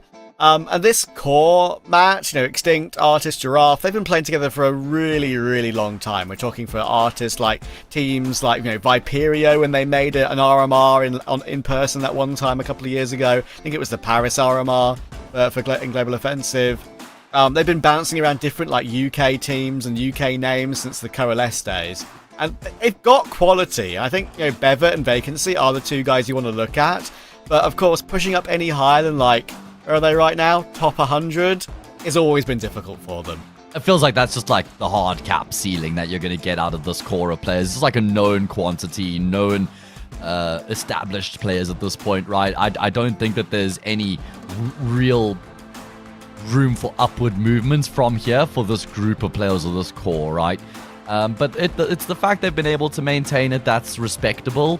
And they'll also have games where Artist does just take over, right? Like he has those matches in him where he's got a really good understanding of the game. He's got really good ideas as to how to set himself up and get the most out of his AWP and the positions he's in. So this is one of those teams and cores that you can just never take lightly. No, exactly. If you look at their actual peak ranking, VRS-wise, it was 75. So they did manage to get a little bit higher than they are now. But obviously, as you say, that is probably the hard cap. And that's what I would probably consider it as well, kind of that 75th level. OG are a weird conversation lately, of course. I like the lineup. I like Cadian. I like Body. I think Adam B and Spook are the two probably main talents in Sweden at the moment. You could argue that both these two players could be on either one of an Alliance or an Eyeballers or something like that, right? The two top Swedish teams right now. But their results are despicable. I mean, their results in that previous cup were awful. They lost 2-0 to Lavked. The other day, I literally saw Troll a game in CCT. They lost 2-0 to Bax, and they only beat Vale in that EWC LCQ. They beat Spirit at the beginning of the year, Matt, and they got close to beating Spirit at the beginning of the year, beginning of the season, 1916 on the third map by losing to Spirit. That's the only positive thing they've had the entire season, and it's a loss. I mean, mate, they nearly got bounced out of the server by Permitter 2-0 yesterday. They lost map 1 Nuke, and then they were down like pretty handsomely at one point on map 2. They were down 10-7, and then they finally got their A into G and were able to get the job done. So you're right, there's just so many concerns around this team, and it doesn't make sense when you look at like Cadian, Spook, Adam B, Body. Those 4 names, you think, oh, that's a household top 50 team at a minimum. But yeah, it's been the furthest thing from it. Either way. Yeah. So, ready for the veto? Was that the comms that we've just gotten head to head? Okay, cool. Let's bring that one up. I know you picked this one, Trav. Yes, I did. Mainly because it's the 2 AWPers. Even though it doesn't show it on HLTV, I could be wrong. If there are UK fans in chat, you can shout at me for being wrong. I'm pretty sure Artis is also the in-game leader. If he's not, then I apologise. But we've got 2 AWP in-game leaders, in my opinion, here that are going up against each other, which is a rare commodity now. There's a reason why I picked this particular head-to-head. If Artis is actually in-game leading, then it's a rare commodity to have these sort of roles in the game still. We have Fallen, we have Jamie, we have Cadian, who are in relevant teams. That's kind of all we have left. Yeah, I'm trying to actually think about a few more. It's an interesting conversation. You're right. It's definitely like a dying breed of like just filling both of those roles simultaneously, right? Kind of I feel like it used to be more popular. But it's just not something that you see all too often anymore. It's because you just need to get your AWPer fragging at a really high level, and you struggle to do that if you're focused on calling the game as well. So I think it's a cool head-to-head to have been comparing, or to have compared both AWP and IGLs on either end of the server, as we get a bit of a spotlight now, and it's going to be another one of the same names. Now, a little bit intrigued as to why you pick Cadian, and then I'll maybe subsidize or go against your point. Why did you pick Cadian for the spotlight, bro? Because the reason I picked him is because I still think he's got a lot to give individually and as a captain on this roster. It might have been going absolutely terribly lately. I've just given you a list of the teams they've beaten since the season began, since April 1st. Medisport, Rebels, EAC, Just Players, Vale ×2, Privateer, a worse UK team than TLR, and Fireflux. That is an insanely poor list of teams to have beaten since that April 1st mark. But I don't feel like I can blame Cadian for it. I don't know why. Surely maybe he can share some of the blame because obviously he's a captain of this team and they should be doing better. But I just don't think the way this team is set up and the individuals they've got, and the way they are playing, especially with how poor Prime Taps has been, is his fault. Yeah, I'm right there with you, man. And I think that's a fair assessment. And I think that he is the lightning rod of basically any team of which he's a part of. And that means that he does just get all the attention. And especially when things aren't going well, people love to just jump on the back of the bandwagon and have a go at Cadian. So I think it's cool that you do kind of just make that point and run defense for him a little bit. I think it's important. And I agree. And I also think he's the man who could potentially turn things around here in the ship and steer it back on course. I think he's the kind of guy who will embrace the challenge. Either way, let's have a look at the veto here and we can see exactly where we're going to go in terms of this map. Well, not ready. It's okay. We're ready. Yeah, we're ready. I think the main thing about this veto is that we do have a map for TLR that they do play quite a bit and can vaguely punish pick. And that's Nuke. I mean, we had a bit of a spoiler because of the fly-through in the background anyway. It was going to be Nuke as map 1. TLR will manage to grab that one. And look, invariably, OG play a lot of Dust 2. They play a lot of Ancient. They try and play a bit of Mirage, but TLR permaban Mirage invariably. So it's probably going to be a D2 for OG, I'd imagine. Let's get that rolling through right now. They have a better win rate on that map compared to any other, and yes, there we go. So that's totally fine. I think OG, we've seen some poor results on D2. Like that's when they got owned by Lavked 13-9 the other day. That was the thing that really concerned me. But look, all situations here in any previous sort of era of OG this should be a 2-0 for them. Even on a map where they've had poor results on like Nuke, they've lost to Permitter, lost to Betclick, lost to EAC in the last couple of months. they still should have enough of a level to overcome TLR 2-0. I mean, also, they did beat EAC yesterday, 13-7, 13-7, which for me is like, ooh, okay. I'm going to breathe a sigh of relief, and I'm almost going to give some credence to that result, just because we know that that EAC team is in form at the moment, that they can be dangerous when they're on their game. So that's a positive sign. I feel like OG just need like a good 2-week passage. Just a good 2-week period of impressive results, training in the right direction, winning the games they're supposed to be winning cleanly, and I feel like we could start to see some progress and see a bit of like a sharp upward tick from the squad. I feel like they've still got it in them. Like you say, Prime Taps for me is also the biggest concern, and honestly, I was surprised when they decided to bring Prime Taps into the mix as their fifth. I feel like there's just a sea of riflers who could have filled his role, who would have been better. I think Arizdoce was actually a better option, with all due respect. I personally think they're very even. Yeah, I feel like I've gotten more out of Arizdoce than just ever so slightly than what we have from Prime Taps. But yeah, Nuke does too. Ancient just to gloss over the veto. Kind of just makes sense, right? Maybe Inferno's the one thing that OG could have gone for. I was a little bit surprised that the Last Resort banned out Inferno in favor of Ancient as the decider. I thought they would have lent into Inferno as well. So one of the things that, firstly about Prime Taps, right? Like, he's only been on the team for 2 months and he's on loan. So I'm not like too upset about that move. It's clearly not gone right. I think they need to make a different decision on where they go.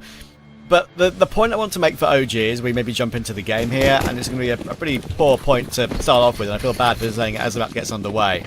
But looking at all the previous OG players and rosters, I think this is the worst position an OG team has ever been in. Alright, well, not so bad during the pistol, as Cadian's going to just be able to line up 3 and knock them all down as well and assist on the 4th. It's only vacancy left.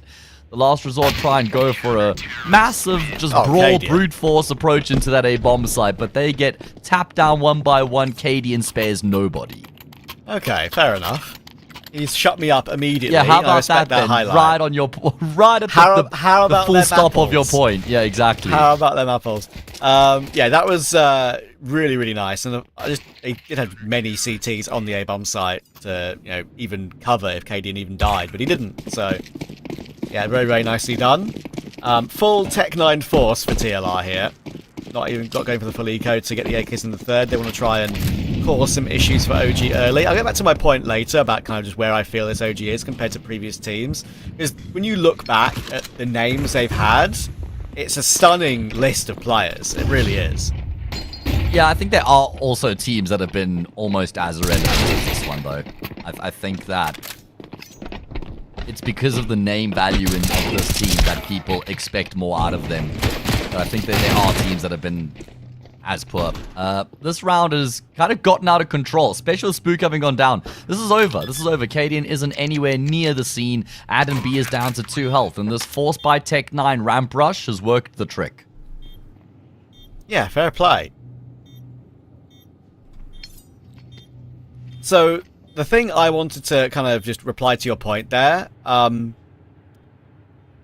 every single previous iteration of OG has felt like it's had at least one player that has been the giga star, right? The original back in the day, the very first OG was like NBK, Issa, Alexi, Valda, Mantu. Mantu and Valda were insane back then. Then you had Flames come into the mix. Then you had the likes of Nexa. Then you had the likes of Heavy God. Nexa? Nah, I'm not giving you Nexa, Captain. bro. Captain. He was the captain. That's my point.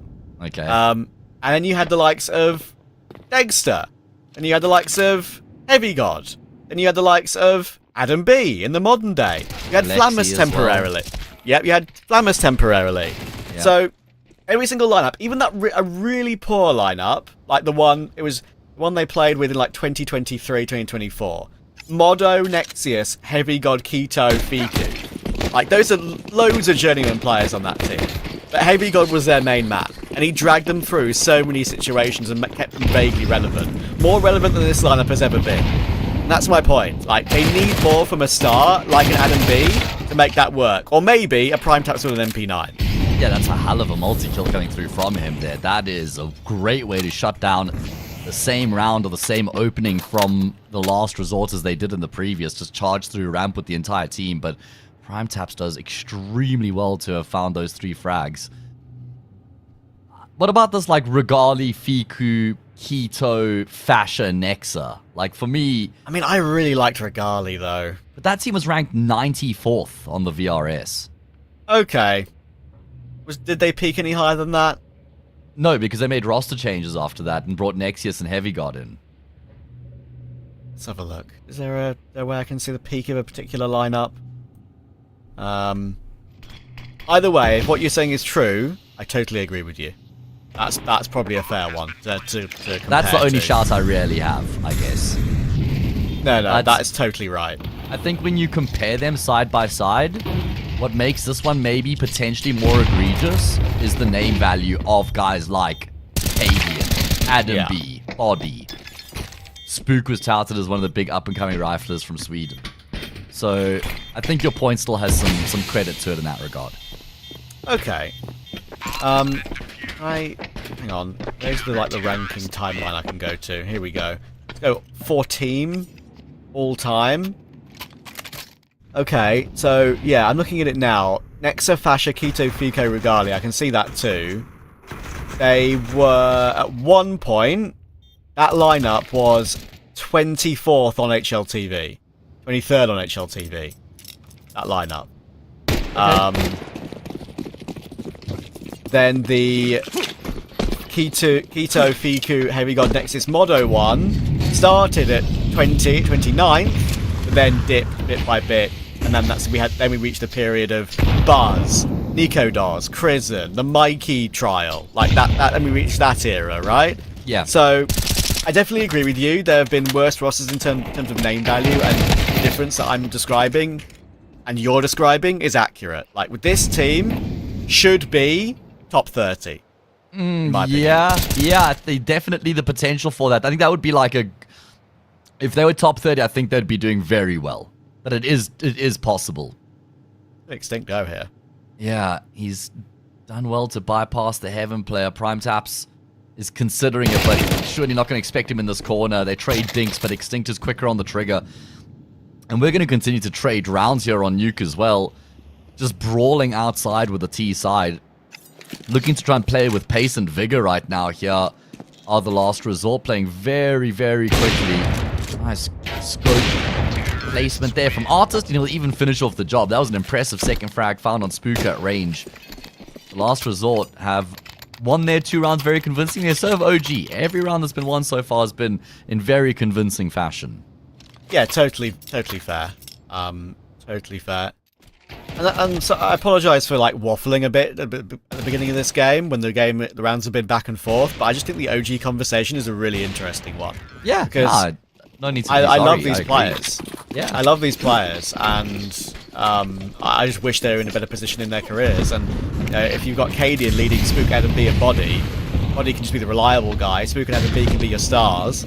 I just think there's so much more to give, and I agree with you that if they can get to top 50, top 40, and get some LAN invites if they're lucky, or at least some close qualifier invites, maybe qualify for a big LAN, they'll play better against better teams.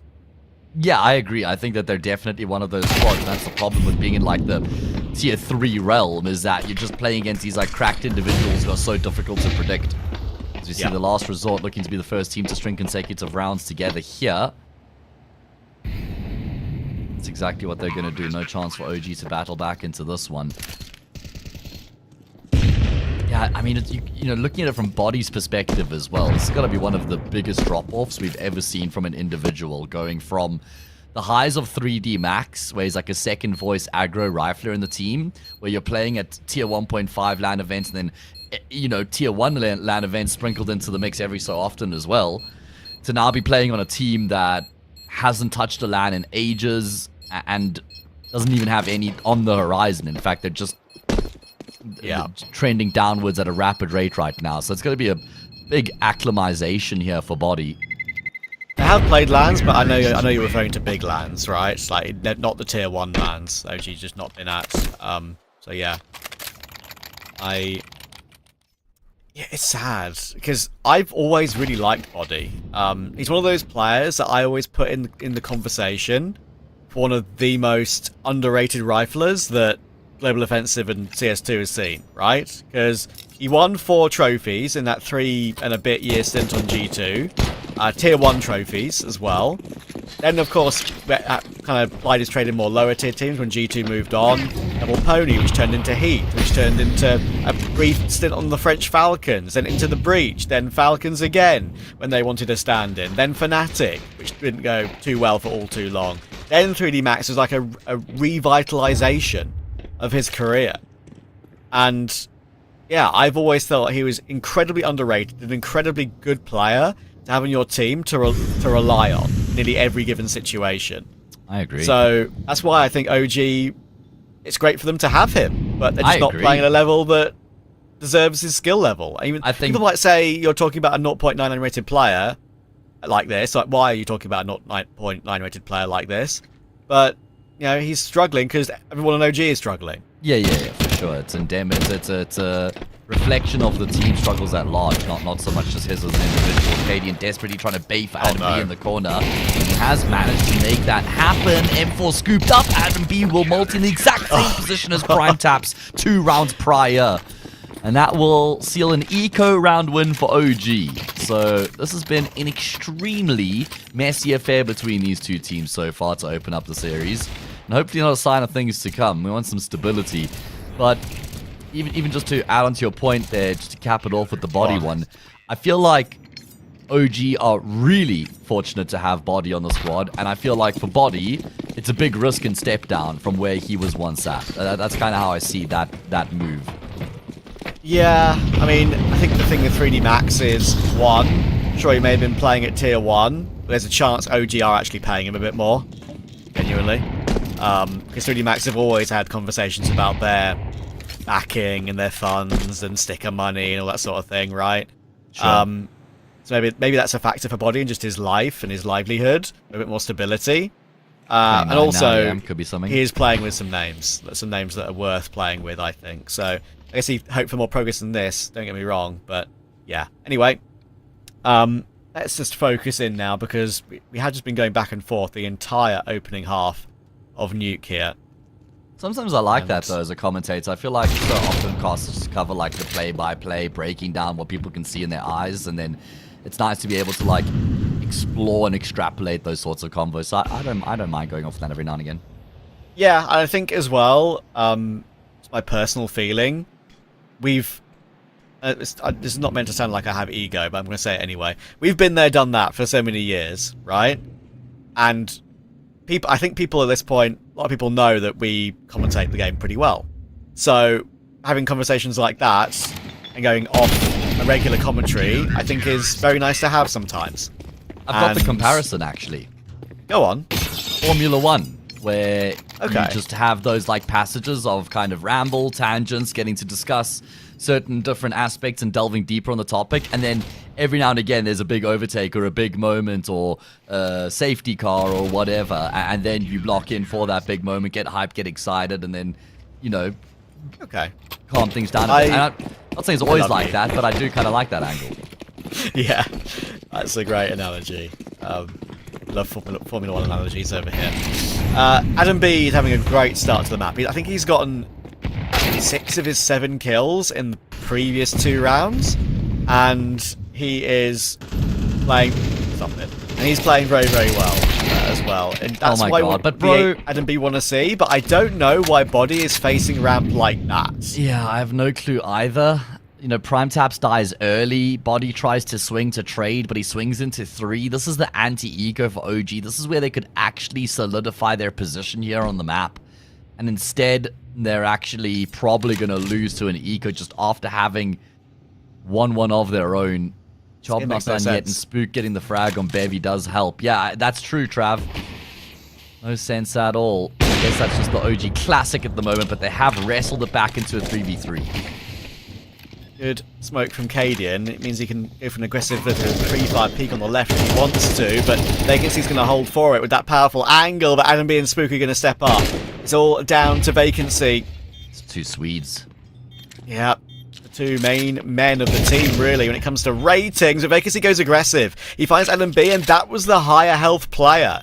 hit smoke available for Spook, but I think Vacancy's got this one under lock and key at the moment. There's no vacancy on the bomb site for Spook to walk into. He's exited through the double door. Almost hitting a spam. That was very close, but Spook has to connect to the defuse now, and he's too low to really get it done. It's a lovely clutch and round from Vacancy. It's brilliantly done because he shoots when he falls off the reactor, and that's what masked the fall down sound. That's why OG had no idea. It's why Adam B gets caught completely off guard initially, and then Spook's too low on health to really be able to do anything about it. So very nice work there from Vacancy, realizing he can't stay in the position as to where he was compromised, and you know, when you're on top of the reactor, you're always very vulnerable to a control room peek, so he recognizes, hey, I've got to make a move here and isolate these jewels. He does that to perfection, but OG got to be spitting that they've lost that anti-eco. Now straight to the A bomb side coming through here for the T side. Adam B only good for one, and some good follow-up damage that enables Spook body in on the act as well. The trend continues. Oh, this game's so funny, because it feels like when OG get the rifles out and they play a regular default and hold on site, they win the round with ease, with absolute at a canter. But when there's a few more messy bits and pieces, the police might come. No, when there's a few more messy bits and pieces, the decision making seems just a little bit off in terms of what fights they take. We saw that on ramp in that previous round, right, where Vacancy got the quad kill. Prime Taps has faced ramp dry and body faced ramp dry, pretty much, and it cost them. Still vaguely doable, dry is illy advised. Artist and Giraffe, they've got themselves, like you say, a big double. Artist going down. Surely no chance. Giraffe just trying to dance around the smoke, but there's just way too much going on. And that is going to be OG regaining the lead. Took myself a steak in the break, actually. Okay. Got myself some... What's that? Fire. Yep. Got some ancient Celtic sea salt that I've been putting on my food lately. Wow, Filled with minerals and magnesium and all the good stuff. Made in France by evaporating the seawater and then harvesting that salt. So that's cool. And had an avocado with it and some coconut rice. So that was a treat. You always... I feel like every single meal you make, while it might not be something that I would personally eat, Sure. it's just like perfect for you. Perfect for your health. It is, man. It is. Let's see if this round's going to work out perfectly here for the last resort, because that would be on trend. As it's going to be another one of these low by fast-paced rounds. It's been working well for the last resort so far. But maybe this one won't go their way. That is a nice move from Cadian. Quickly grab that extra kill with the P250. Settles them down a little bit here. Because the game has been so back and forth, this is genuinely not a bad T-half from TLR. You know, against a team which, even though it's their pick, it's a team they should be losing to, put simply. Thankfully, for Body, he gets saved by not just the Cadian P250 on the first, but the Cadian P250 on the second. And all three of Cadian's kills this round have come with the sidearm. And even though the timing for Body when he was looking toward Mini wasn't great, he will be saved by his captain.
Chance for TLR, they got 5. I would say it would be a successful half for them. Adam B, he's showing the star power that Adam B can provide.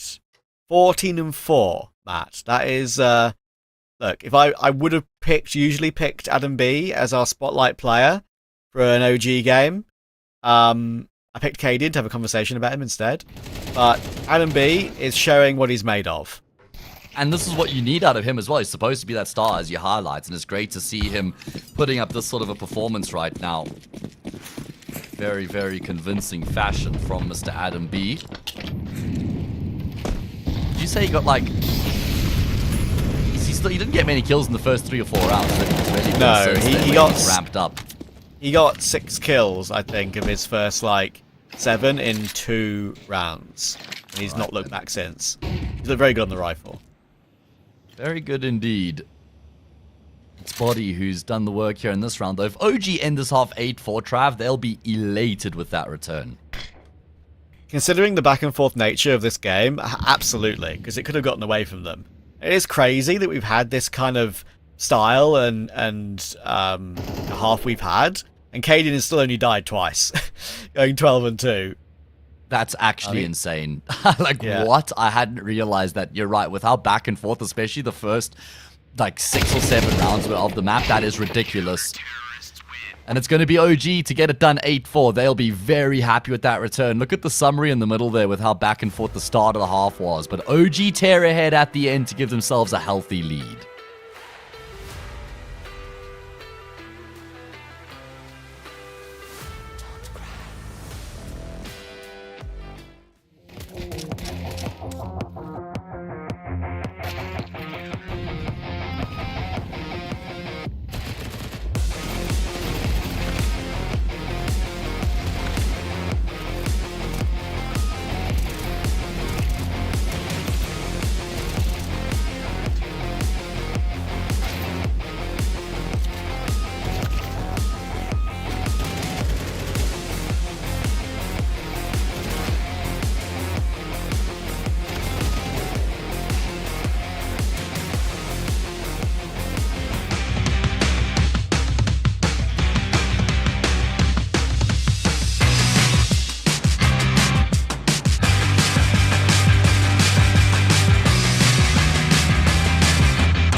A very weird half of Counter-Strike.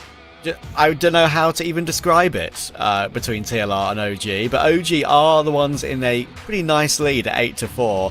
TLR, this is their map pick, and to have any chance in this series, knowing that Dust 2 is next, we do think that they need to win this one from this deficit.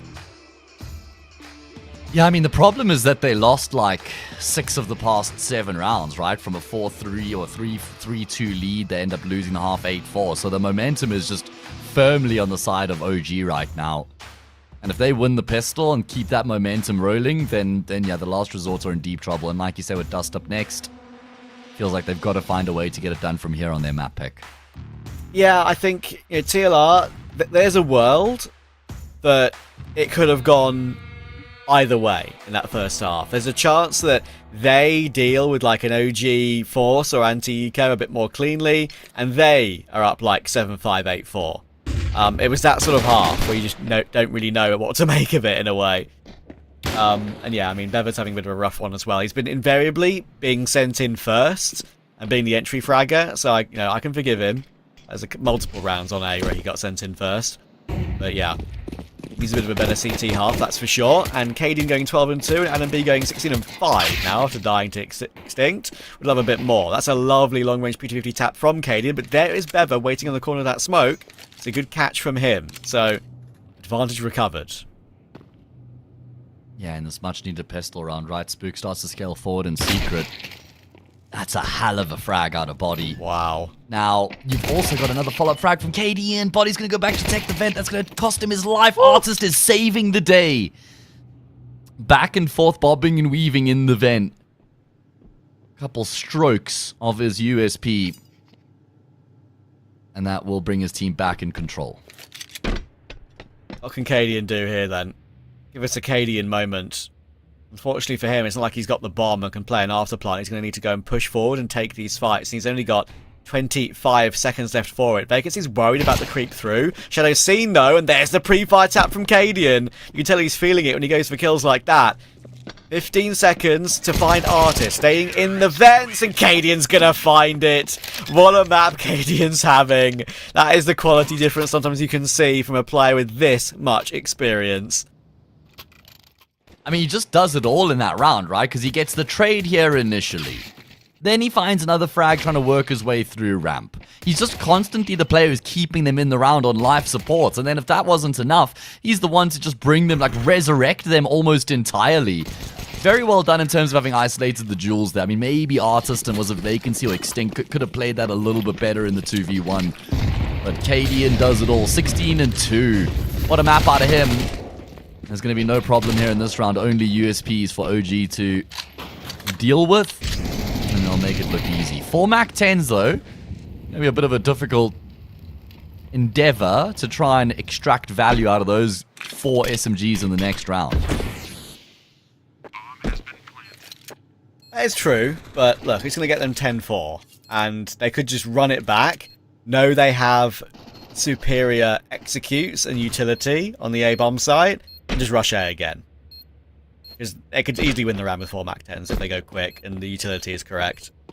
Yeah, but surely that's like extremely predictable as well, right? Is my concern. It is. I agree. But I'd still do it, personally. I think I would fake the A hit into the ramp take or try go through Squeaky down the vent would be more my call. Okay. By the way, if OG are to close this map of Nuke, it would only be their 3rd Nuke win in the last 3 months. And if you look at the entirety of the year, the only teams they've beaten on Nuke are Phantom, Nemesis, Algo, Rebels, and Echo. I'll take the Nemesis win. That's worth something. But outside of that... That was also in February. Great, okay, never mind. Alright, well... Nemesis last play? I haven't seen them feel play like, yeah, right? Are they just more like prioritizing those Russian LAN events?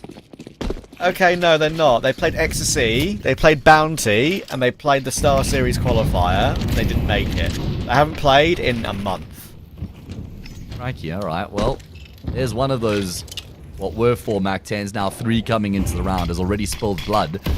As Prime Teps gets a kill and trades for the M4, but his run is over for now.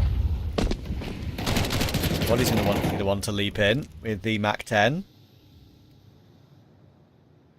Make their way down secret, and there's just the jump, right? I mean, Artist, it's so hard to track that.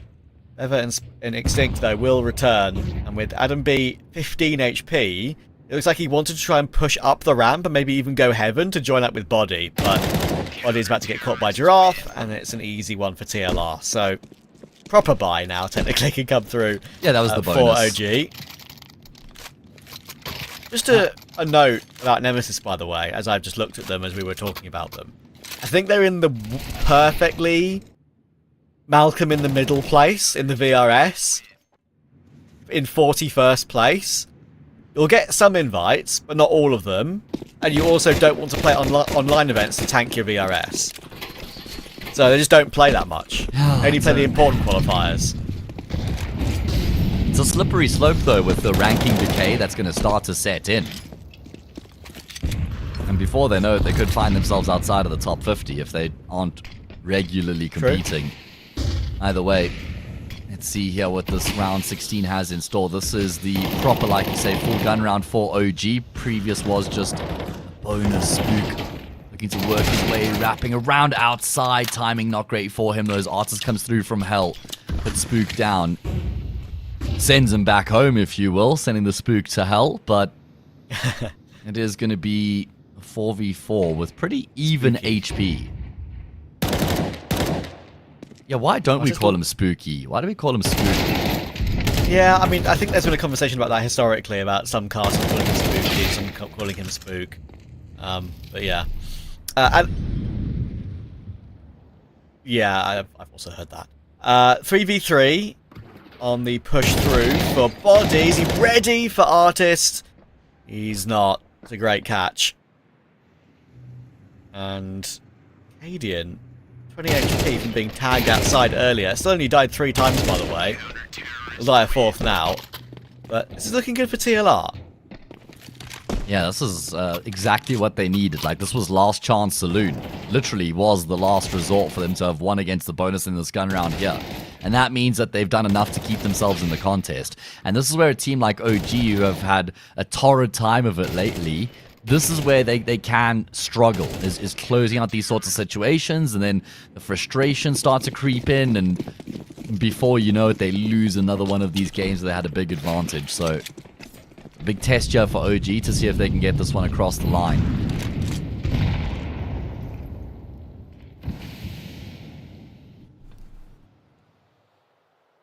Yeah, it's going to be 10-7, like you say.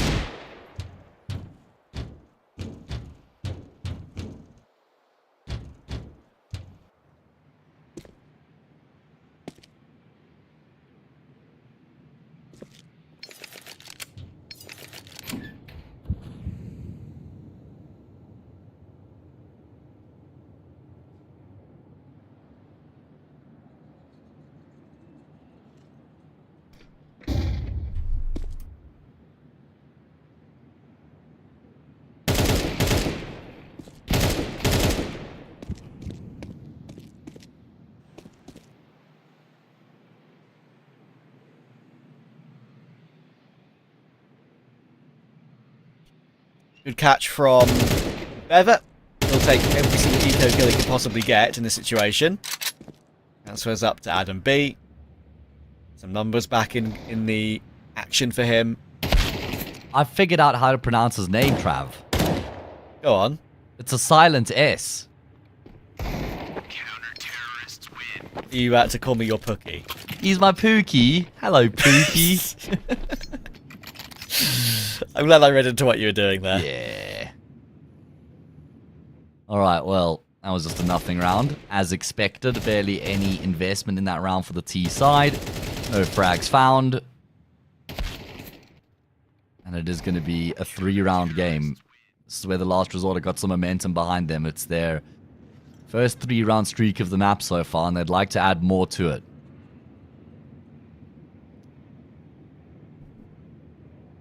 Look at those numbers on the scoreboard right now. It's a great map from Adam B and Cadian. It's not closed yet, and we have seen many a map for OG look solid. Then suddenly you'll check the HLTV page later on, like I often do, and see they've suddenly lost it 13-11 or something. So, just got to close these. And as you rightly said earlier, Matt, make winning a habit for like a month or so at this level, and get out of this level. I feel like that would go such a long way for this team. Just a 2 or 3 week period, yeah. I just had such a strong sense of deja vu, because I've definitely said that exact same thing on this exact map at this exact walkout of spawn moment. For OG or just in general? Yeah, no, for OG. Okay, alright. Maybe it was the other day. Either way. Let's see. Prime Taps, not entirely sure what the goal was. I guess trying to go down the vent. Oh yeah, definitely trying to go down the vent to converge with these players who have aggressively pushed through outside into secret. Bomb Yeah, to actually push onto the site. Smoke underarmed onto the bomb site. No HE here to break it open to guarantee a denial of the plant, but a spam, you imagine, would be attempted by Giraffe? No. Actually not. We'll concede the plant and set up for the retake instead. You got 2 lurkers here, OG. You got 1 player silo and 1 lobby. What are we doing? We can't have 2 lurkers. We need you on the bomb site. Yeah, bodies are going to have to be called into action very quickly. They are just slowly gravitating their way down to be able to help out. There's the silo player dropping down secret, and Giraffe is waiting to pull the trigger on his drop down. Finally, he'll clear it and realise what's going on. Doesn't need to drop down yet, though. They can just defuse the bomb. They can just defuse it straight up. Oh my goodness. That is insane. Do you remember all those years ago when we were working Stockholm for the ESL Challenger, and I think it was Lackey defusing the smoke versus Falcons on Nuke, like near single door? That feels similar to that, just near double door instead. Yeah, that was a 5v5, true. that one, but still. I don't even think I'd realized it in the moment when Lackey had defused the bomb. I was like, yeah, I called you up. Yeah, but it was perfect. We did it perfect together. Bro, the OG in a 4v4 have effectively put themselves in a 2v4 by playing with 2 players so far away from the bomb site there. And they realized too late, and that's why it's so easy for the last resort to just stick with the fuse. Either way, OG not going to make the same mistake, just turning up the pace as a unit, notably. Charging in towards that A bomb site. They take names, and they will take the round as well, I think. I like the I think. Has a little bit of a mini lineup with that flash to not get blinded, so it just spills over the edge of heaven. But even though that incendiary is missed, it doesn't matter. The round is over. Artist will look to try and keep his AWP. What's he going to do? Start painting? That's why earlier I said, like, with a few strokes of his USP. Yeah, that's the Onipixel, famous Onipixel clip. Where I think he was playing the RMR, he was co-streaming, and just got repeated over and over and over of him laughing at himself, saying, what's he going to do? Start painting? Oh my goodness, like, I actually haven't seen that, to be fair. It's actually really funny, genuinely. I'll send it to you later. I think that was one of the things for me that actually makes Oni so funny, is that it doesn't seem like a persona when he's being the way that he is. It's like... He's goofy, in a good way. He's just goofy, exactly. And that's what makes it real, compared to people who are doing it for... just to try and be extreme, like he'll fake the reactions for cases and stuff like that. He'll go giga excited for comedic effect and all that. But when it comes to those sort of things, those sort of minor comments, that's just him. That's him being him. It's funny. I've never gotten into actually like watching streamers before. I mean, it's fair you say that, because I've kinda only watched my friends over the years. I watched like 2 mainstream. I watched Summit all those years ago. Sure. Really got me started watching professional Counter-Strike and seeing how he plays with his team in like 2016 and stuff like that. And I watch Friends, and I occasionally watch like a stream that someone would tell me to watch. Okay. It's not a tournament. You know, like, oh, this person's streaming this. It's kind of fun. You should watch it. But yeah, I'm with you. Yeah, like I watch esports or I'm playing games, and I'm more likely playing games if I'm on my computer and not watching a stream. And if I'm watching TV, I'll put on a series or a movie. I just never really been super captivated by watching people's streams. Anyway, opening frag found on vacancy already. And this is the round here. If you lose this round as the last resort, it's not guaranteed for the map to have gotten away from you, but there's a very good chance at that point. It's a lovely opening pick from Spook, and the fact he's been able to get away as well is important.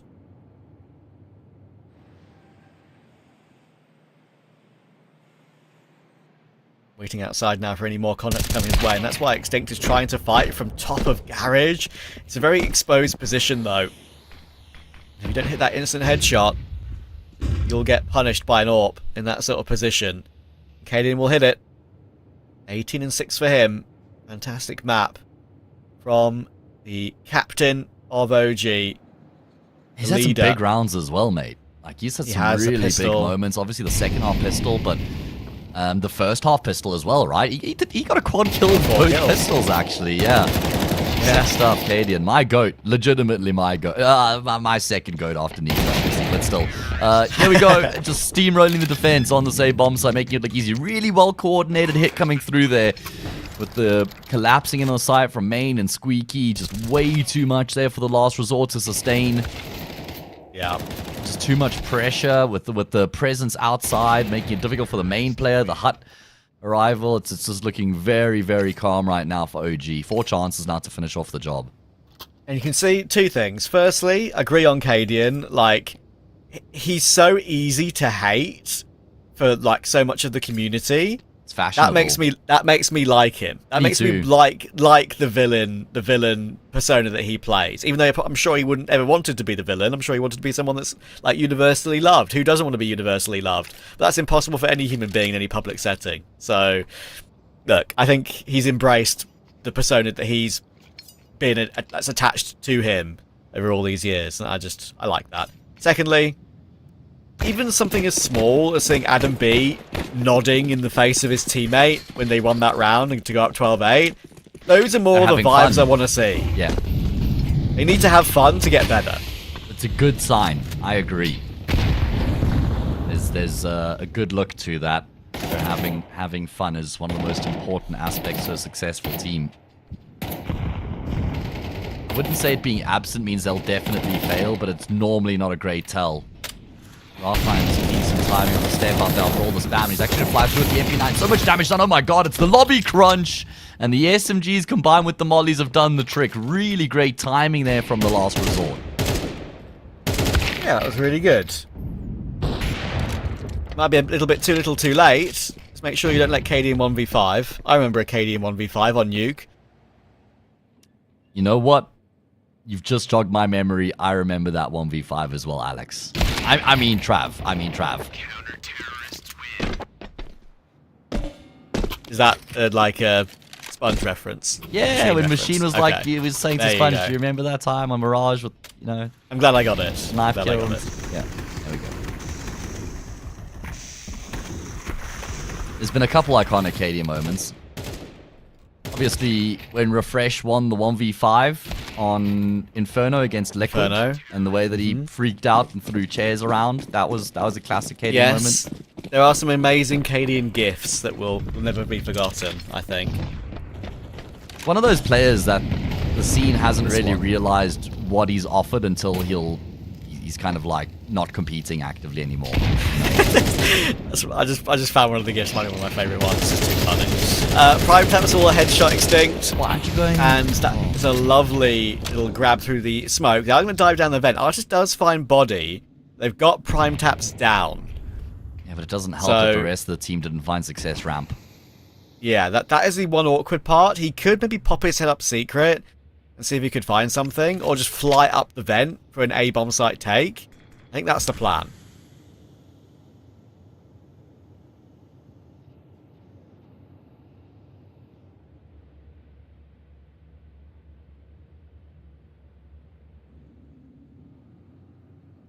Hello. Even the full spray Goodbye. with the CZ is crazy. Surely unnecessary, but will accomplish the desired result. Prime Taps had no idea. Try and go back in towards Big A here, damage. but Spook and Adam B are both so low. Probably not enough money to buy in the next, and it'll be touch and go. This is looking like the last resort are making a great push to get this game into overtime. I believe Bevo was 1-9. He's now 10-14. I said to you that he's going to have a better CT side. Looking good.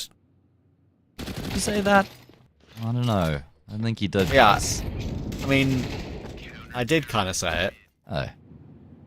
He's gonna have I was to. just I think I said. joking. Maybe I said he has to have a better CT side instead. There's a Well, slight difference. OG have got to win one of these next two to get the job done from here. And this will be the better of the two investments as well. That's a very good point. Body posturing toward ramp, gonna push through the corner of the smoke, and with a flash they might choose to pop. They actually break the corner of it rather than use a flash at all. I would prefer a flash in that situation, honestly. Prime Taps did have two, but he's just not elected to be in a position to use them. So they lose Adam B, And that puts Giraffe... Oh, he's in the open. That's no man's land territory, unfortunately. Rightly punished from body. Never now can't afford to overswing. And perhaps will get himself top of silo, but he's the bomb carrier. He's going to have to drop down and plant that, and that is a really nice one from Bever.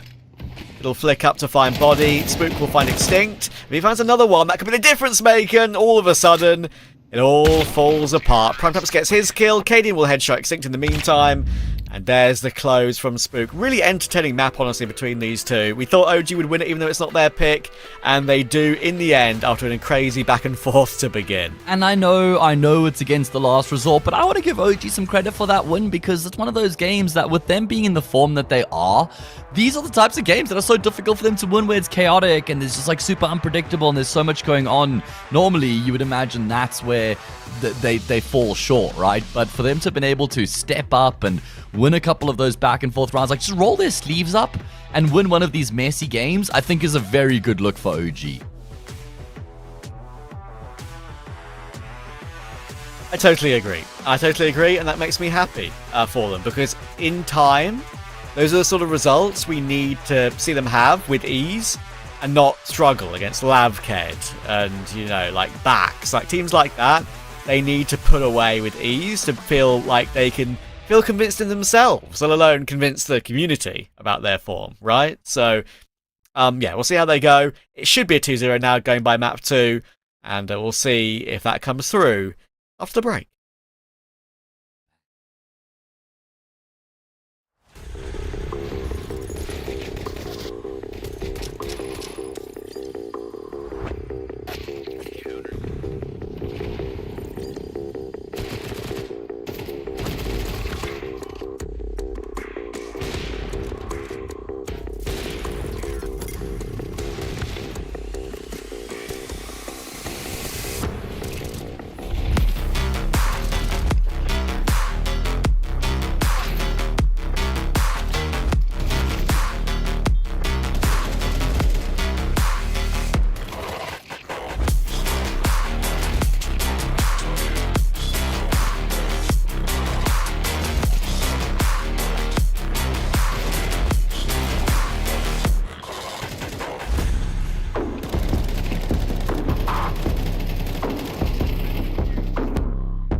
Let me see you try.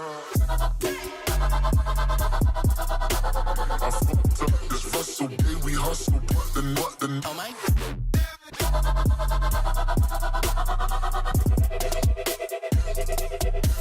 The best of Counter-Strike 2. Available now on shop.esl.com.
The greatest game and one of the most storied names performing excellently in Map 1. Maybe not at the level that he wished he was still playing at, but Cadian farming, going 22-8 in Map 1. 2 quad kills on the first half pistol and the second half pistol, which is kind of crazy, right? Both rounds were clean as. Yeah, true.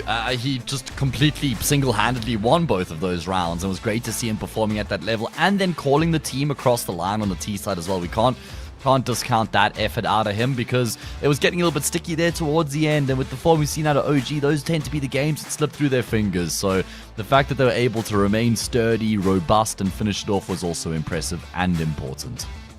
It was indeed, and of course they want to get through to the regional final and win this cup, and just not feel like they need to play many of these cups anymore, right? Like, because to avoid getting these painful VRS losses, is want to get to the regional final, concentrate on playing that in December, concentrate on maybe getting to a big main event, next year, and deal with it. And of course, in this Cup 4, we've got 4 games running concurrently.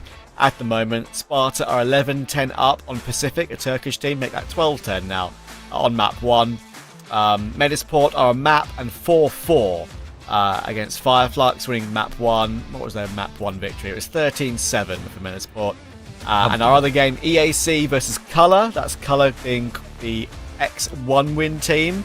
After they got the TDK team got picked up by 1 win, and 1 win, this roster was thrown out to the Wolves. EAC won Map 1, 13-9. So, I would say, relatively expected results so far. Yeah, I think that's a fair assessment of it. I think that Color vs EAC game has potential to go the distance and be a very competitive affair.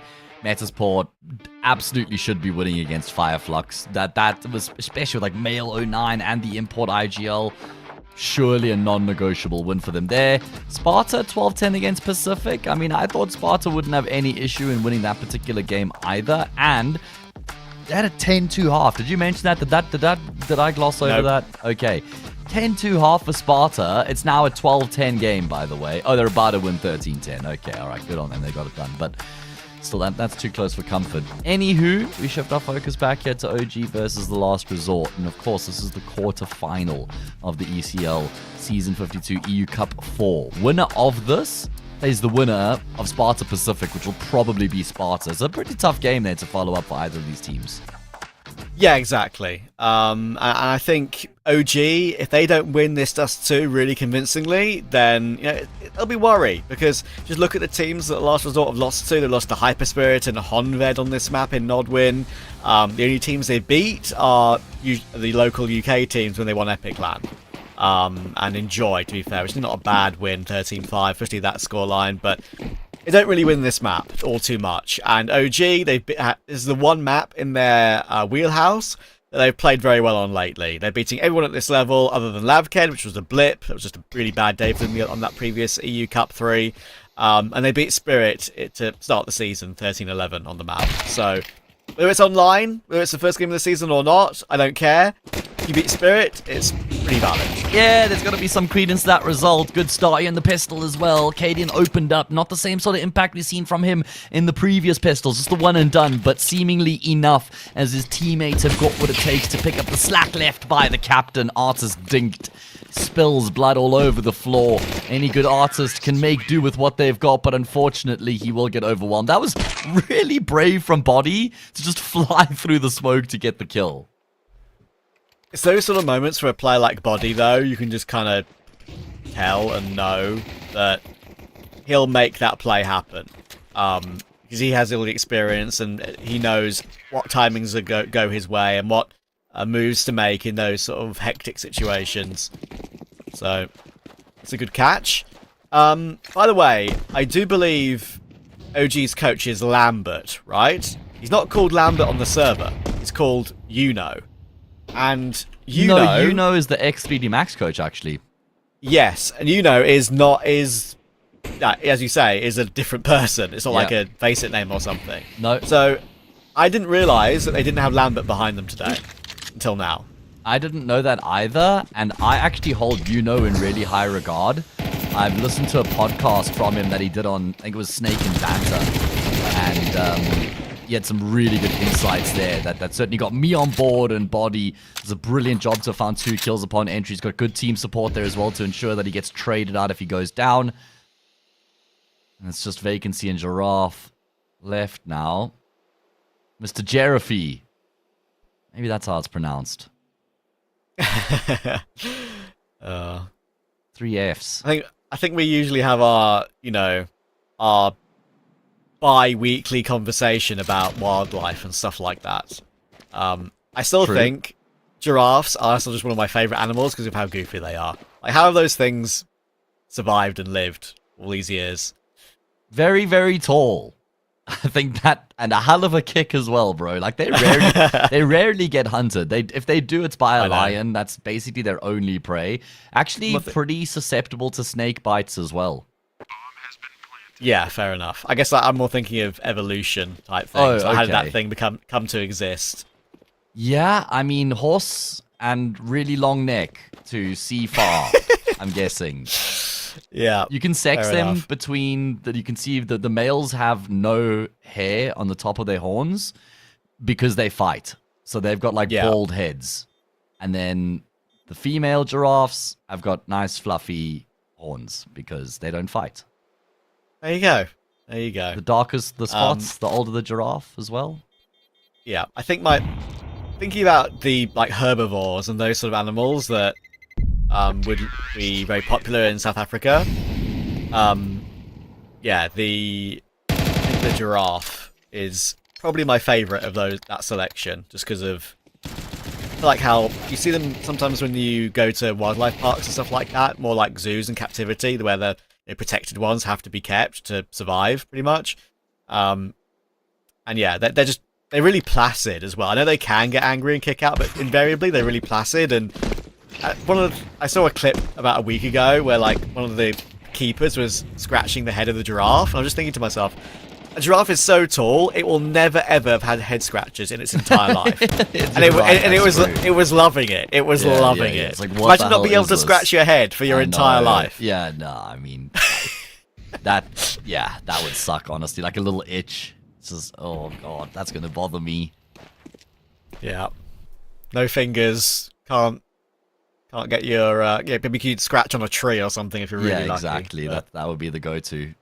Elephants do that, and then they actually wring the trees of their bark, and then trees end up dying because of that. So I think I've seen that. Yeah. Elephants need to chill, and OG needs to be careful because they're pushing into a stacked-up defense on the same bomb site right now. Extinct will die, but a chip damage done. This is where the chaos can sometimes ensue, and the CTs can actually cause some problems. Seemingly, OG have been able to contain the threat. And there we go, the nade will seal the fate. That was an eco round for the CT side, though, so 3 kills is a great return. Yeah, and I needed to give quite a bit of credit there to Adam B. I mean, he had a great map 1.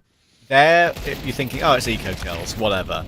But the sequence here, those two, not the easiest of shots to hit in the world when you've used 30 of your 35 bullets on the Galil. So, fair play to him. Hard agree. Good recovery. Oh boy, yeah. Shot and a half there. Not even a wall bang through the gap there for Cadian. Giraffe will be the first to fall in the round. This is the gun round for the last resort as well. Looks like as a result of that call, that kill rather, they're going to try and go through middle. Now, Cadian was trying to set up a flashbang for his teammate. I wonder if he's going to come for them to just keep forcing the play here. Prime Tap's not going to expect the player down the ramp, but he'll still come away with the kill anyway. It's a great frag out of him. That should not have been his kill. Big duel won by Body as well. That wins the round. That 1v1. Bevy had isolated that fight because he knew he was getting pushed up by the ramp, so he knew he had to force one of the fights, and he's lost it. Artist not going to be able to save his AWP either. I mean, maybe Extinct can scoop it up, but this round's all OG. Yeah. Getting closer and closer, bit by bit, to that semi-final. Looking very superior early doors on D2. Has Anna B heard that little silent jump there? Maybe not, because Spook hasn't seen it. So, money? Him. Hell yeah. There we go. Easy dollar. You can tell he's from the UK. Oh, come Come on, man. Kidding, because he's not. He's from Ireland. Yeah, you kind of messed that one up. I know, it's my own people as well, right? The Irish heritage. True. It's like That is true. 2 of the 5 I shouldn't be dogging on. Sorry. Anyway, very good round out of OG with the opening kill. And then the call fitted the mold of what the opening frag had created, right? Frag and opening in towards middle. Let's push through mid, trying to exploit the gap. It was actually, there's 2 key kills in that round. The one is prime taps on the ramp player, and the other one is body on the Bianca. If they don't get either of those kills, that round doesn't go the way it does. Oh my word, how's KD alive? Oh my god, How's he not traded? What the he's hell? living a charmed life on long at the moment. That is insane. And unfortunately, that is going to be a problem for me in the entire map for TLR. It's not just the fact that OG should win it because it's their map pick and their favoured map, and TLR don't win it that much. It's the fact that what do TLR have in their wheelhouse to play more aggressive to catch OG off guard in any sort of given moment? Because you need that on D2 for any team at any level. You have to get calculated aggression into play, whether that's pinstering middle, fighting for long, whatever. I just feel like OG's protocols are going to be better and too good for TLR to counter in any way like that. Yeah, I think you're probably right, mate.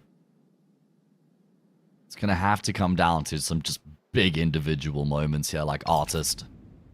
You're just going to have like a... No, life game's too strong of a term, but one of those big performances. Not a huge fan of the way Last Resort are set up right now. They're just trying to cover like middle, trying to cover short, trying to cover long, trying to cover multiple bases right now. This makes more sense. Rather just gamble and group up. I know that they probably realize, okay, OG have gone B because of by virtue of the smoke in the doors. And again, good calling from OG to not just commit to something because it was the original plan, but be malleable enough to be able to change as you get new information. Something we need to normalize in society around us, honestly. One will go down and they're going to hunt. They will. There's many things that I think society needs to normalise. Many good things, not the bad things. You can't be normalising the bad things. That's what we've been doing for too long now. Exactly. Evi will try and stay alive. The issue is Body's already taken Giraffe out, and he's getting run down here. How many bullets is he going to have left? He has to go through the molly to try and get away. Lovely fight one on Cadian, to be fair. This is so awkward for him. Kills are nice, with a bit of confidence. It's a good angle, and he gets one more, but he's just never going to keep that M4. And there's the AWP recovered for Spook as well to give it over to Cadian. 5-0, clean sheet intact. I mean, honestly, worth for OG, right? Even if they had lost all 5 players in the process of getting those kills, it still would have been worth, I think. Just to make sure that there's no chance of the Last Resort to conjure up some sort of a buy in this next round. They're going to have to just lightly invest. Initially, 3 players were trying to survive. There were 0 by the end of the round, and OG off to a healthy 5-0 start here.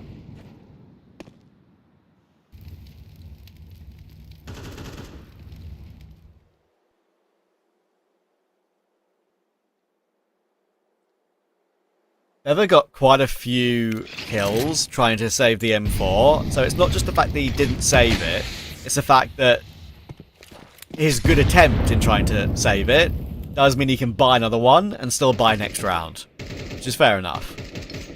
We'll try and make something happen with it. And so the smoke, charged through though, is being watched by Body, and even though it was like primed with utility, try and set him up for something, Body's just too ready for it. That's what I mean when it comes to TLR's attempts in these sort of rounds. I feel like OG are just set up really well to counter this sort of thing. Body will get caught in the end, but they don't think Giraffe can actually get to the gun at the moment. Hang on. They're going into the 5-7 on long. That'll make a difference. Oh. Giraffe's picked up the AK and found Cadian, and I'm totally wrong. Call me an idiot. Call me anything you like, within reason. Spook will get the kill back on vacancy in the end, but it's a 2v3. Will they check Carl, though? I don't think so, and he's already being flanked by Giraffe. Perhaps finds extinct. The round's not over. Oh my word. Spook now realises that he's being flanked. No. Pre-fires him through the smoke. That is so dirty. And I was right after all. You were right all along. I'm just sad that you doubted yourself for a second there, man. Why did you ever doubt yourself? You should have ridden it all the way. Nah, listen, that's crazy. It's also just how quickly they're able to recover the 4v2. That's what sucks with the last resort. They don't really do anything wrong there. They don't get a chance to play out the 4v2 because the fights from Prime Taps and Spook just get forced upon them so damn quickly. Like, they're desperately trying. You can see on the minimap there, they're desperately trying to move to get to play together. I mean, maybe the guy who crosses car is the one who makes a bit of a mistake there. Maybe that was unnecessary, but still. He's thinking, if I can get there, I'll have that element of surprise. There's no world in which Spook is checking that with how much is going on in the round. So I don't mind that thought process. Nice try, but ultimately goes against them, and OG maintain their flawless run.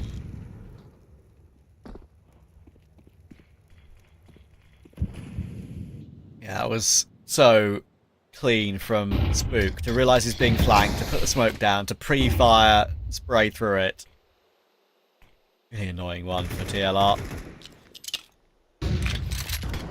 Time his utility in this round. The elbow smokes are going to be getting past the angle, but Artist does hold the angle properly and get the kill, but there's a drop from Prime Taps into CT. Extinct not ready for that.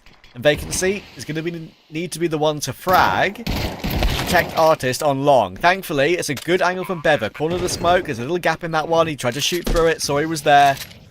We'll catch him, but with body finding Giraffe, the bomb down, retake is still damn difficult. Vacancy needs to stay alive with that hit, and he has, but Bever can't get through Body. Body is bodying them right now. Vacancy's got a really good line here, though, but he needs to be the player holding that defuse. He gets one more kill. It's all down to Body to get them all now, and he's put that kit on the floor. Artist with the AWP, can't really do much. He's picked it up, but it's going to be a tap, and Body's tagged him one more time. And if one more bullet is connected, this one's over. Perfect bait out, perfect round. 2 close ones in a row for OG, but that is the quality difference. Oh man, screw the Versace's and the Gucci. He's all after that body bag right now, and he's got more than enough room to put 4 of them in it. First big moment out of Body in the series. We know he's always good for it, especially when his team needs it the most. Very well played. Not panicking, never really panicking, and I guess that's what you can always expect from a player of his caliber, a man with his experience. Very, very impressive stuff out of Mr. Body. And I love this change of pace call coming through here from OG as well. First time we're seeing it here on the map. What a round to be doing it when they know that they haven't completely won this map yet, Trav, at 7-0. It's still... Oh, sickening. Come on. Listen, I hate it when people interrupt me, but you know what, Spook? I'll let that one fly. 7-0 is not map over. 8-0 will be very difficult for the last resort to come back from. So that's the point I'm making, is I love it that this is the round that Cadian calls that big change up. Yes, agree entirely. Already. I said already. That's really poor. Already looking to hunt the saving players as well. With utility. Got that line held. Flashes will be distraction. Sure, there's a blue box boost, but this is the only last few rounds really have been 2 of the 3 been all conversations about whether ELR can keep what they've got, even whether they can win the round. Outplayed early on. There goes Extinct. I mean, at least he kind of is like the Hodor of the situation, where he survives and keeps him at bay long enough for the other 2 to survive. But that's about it, man. That's about it. 8-0, 2 survivors. You spoke about how you felt like the last resort had to win on Nuke because of how bleak their chances were on Dust. That seems to have been a very good point. You said in that play-by-play that you hate when people interrupt you. I'd like to take this moment to apologise for every single moment in our casting careers that I've interrupted you. You know what, Trav? I think I've done it way more to you than you've done it to me, so it's all good, bro. It's all good. That's a South Africa ping. Unlucky. And also, just my, like... I don't have ADHD. I think every human has, like, varying degrees of attention capacity. But sometimes I'll just have a point that I just need to force in there. Crowbar, interject, whatever you want to call it. Yeah. And I do. I tend to pick the moments all right, though. Like, I've always noticed when it's a good he's trying to do it to me there. Triggered. No, I'm kidding. But normally, it works out all right, is what I was going to say. Yeah. And obviously, just not being in real life together, it's always more difficult. We do not know, actions we can use, sort of hand signals and stuff like that we can show to each other to say we want to say something. So, Cadian Ow. will find Artist, and that one does hurt towards CT, and as soon as the flash comes through, Vacancy has to look away from it, Body then peeks him. Every single little move from OG is working out so well. There's a tap from Adam B, there's a tap from Prime Taps. Oh my goodness, there's a good chance this could be a 13-0, I'm afraid. Well, oh, you have to go and say it. This is the top 40 OG though, right? Like this is where they're just at their best. Spook having a great game, everybody contributing. Body is okay, certainly performing above the level you would normally expect out of him, but that's kind of made up by the fact that Adam B's coasting surplus to requirements, so you get a little bit more out of Adam B, get a little bit less out of Body, you'll still middle out of this ground. This is the OG that people have really been hoping we'd see more of. Yeah. Oh, did Spook spot him? Yes, he did indeed. Good hold from Cadian again. But unfortunately, you know, we're talking about this as the OG we want to see. Unfortunately, with all due respect to my lovely friends at TLR. Yeah, TLR. yeah. True, but when you take away the shooting aspect and instead you look at it from a view of the decisions that are being made, the teamwork, the trading, the macro, the strats, it doesn't really matter who you're against. It's some of the moves that are being made and the way that they're looking, I think still carries gravity. Okay. Yeah, totally fair. Vacancy has to try and make a play, and Cadian will put a stop to that. He went 22 and 8 on map 1. Going 6 and 6 here, because he doesn't really have to do anything. Spook will peek forward, and it is literally Wow. DM for OG at the moment. Yeah, true. Too easy. Way too easy. Just going back to he was actually a coach of the team while Body was there as well, of 3D Max. So I reckon that must definitely be one of the big contributing factors to him being a part of the team today. And obviously we have no idea if this is a trial, if he's just filling in to help out Lambert. Obviously Lambert is French as well. I like to call him Lambert, but either way, yeah, there's a good connection between Body and Exactly.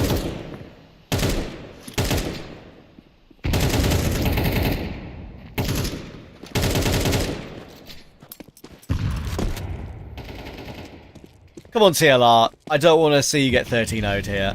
I want to see you get one round on the board. Whether it's a pistol at 12-0 behind or whether it's right here. I need to see it. The buy isn't great, obviously, because they've been scrambling to get these purchases to get any sort of round on the board in the first half at last couple of rounds of the half. Body.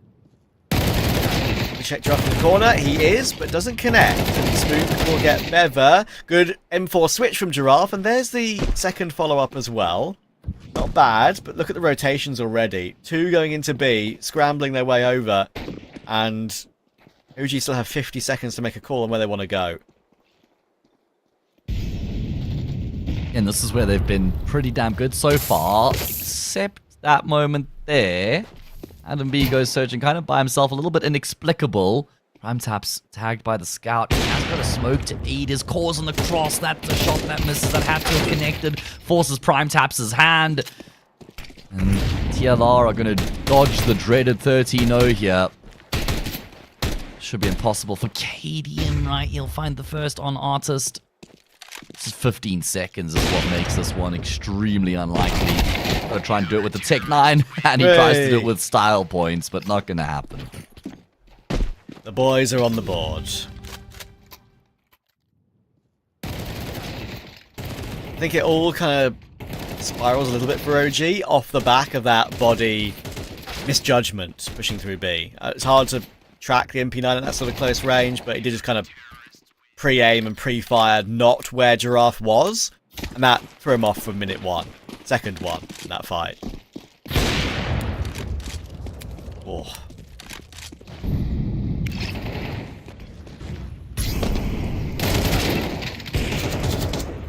Never will answer back.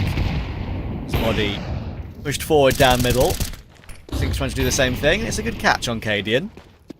4v3. Yeah, can they double up their round count here before we go into the second half?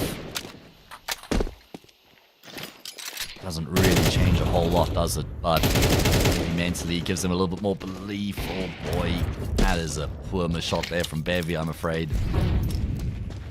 Had a decent angle to work with there, but doesn't materialize. Sting tries to go searching in the 4v3. And Adam B will punish. And the problem is that you got 2 players outside along, which is fine, but the bomb's in lowers.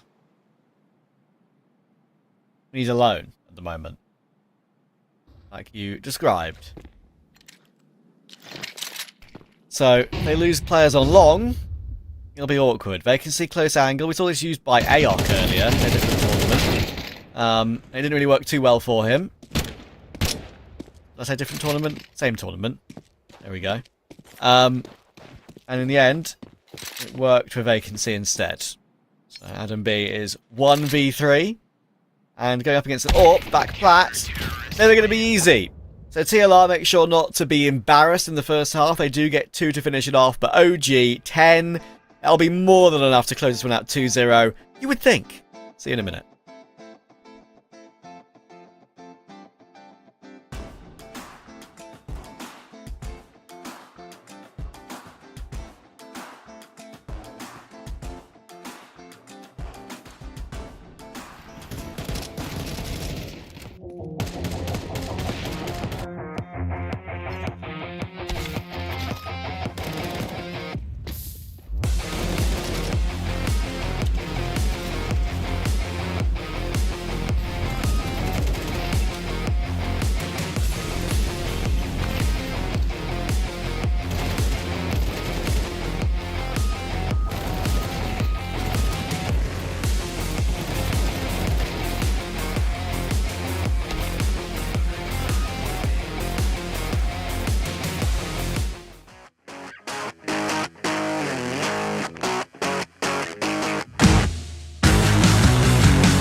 OG are speeding their way to the finish line and getting through to that semi-final in Cup number 4 for ECL Season 52.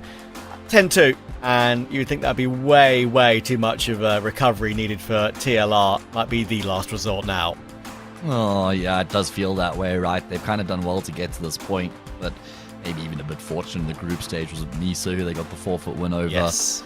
So, yeah, it's probably all crashing and burning here on Dust 2, unless they got like some incredible comeback. But if OG lose this 10-2 lead, it's like that for a team that are already in such a brutal place, that would just be calamitous.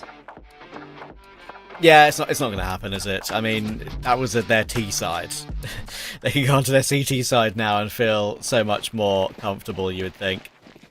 And they'll feel like it's a walk in the park, that's for sure. Adam B's going to have and Spooky going to have a fantastic series, numbers-wise, as well. Really giving them a bit more confidence. And look, I think rightly criticised them on Twitter the other day for just having a non-starter of a year, pretty much, ever since April 1st. They deserve credit for taking Spirit as close as they did, but other than that, nothing to shout about whatsoever. But it doesn't mean I'm not a fan of the team, or not a fan of the players. I want them to do well, which is why I've criticised them. I like what this project is. It's not getting the results, and hopefully we'll see. We can get some more here. Cadian's going to hold on. Guess what? It's a Cadian USP round again. Oh, he needs one more bullet. Ducking and diving. Turning away. Allowing his teammate to come in and help him out. Making sure his head cannot be hit when you turn away. So I say, nope! Don't you dare look at me. He's like Medusa. If I don't look at them, they can't do anything to me, right? The ostrich effect, maybe. Either way, but ostriches. Tall bird. It's time for the tall mammal. But good lord, he's just had a huge chunk ripped out of him. And he'll get rounded on by body. OG win the first of 3 rounds from the second half required for them to just seamlessly slip into the semi-final. And an update for all the other games going on right now in ECL, this cup, as the playoffs have begun. Sparta are well on their way to beating Pacific. That should be a 2-0 for them. So it should be Sparta versus OG in that semi-final. Should be an entertaining game, that one. Lots of good name value players in that. Medisport did beat Fireflux 2-0, and EAC a 3-3 after winning map 1 in map 2. So I don't actually know which semi-final to pick tomorrow, I can't lie. That's going to be 2 pretty good games, I reckon. Probably OG again. I think OG Sparta, bro. That seems like a fire game, honestly. Then we'll do the one semi into the grand final, right? We'll do the last game we do of the day. Get to round out another cup as we did the previous one. Hell yeah.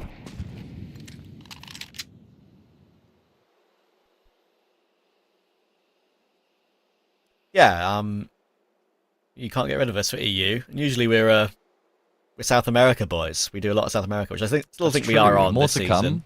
I hope so. Exactly.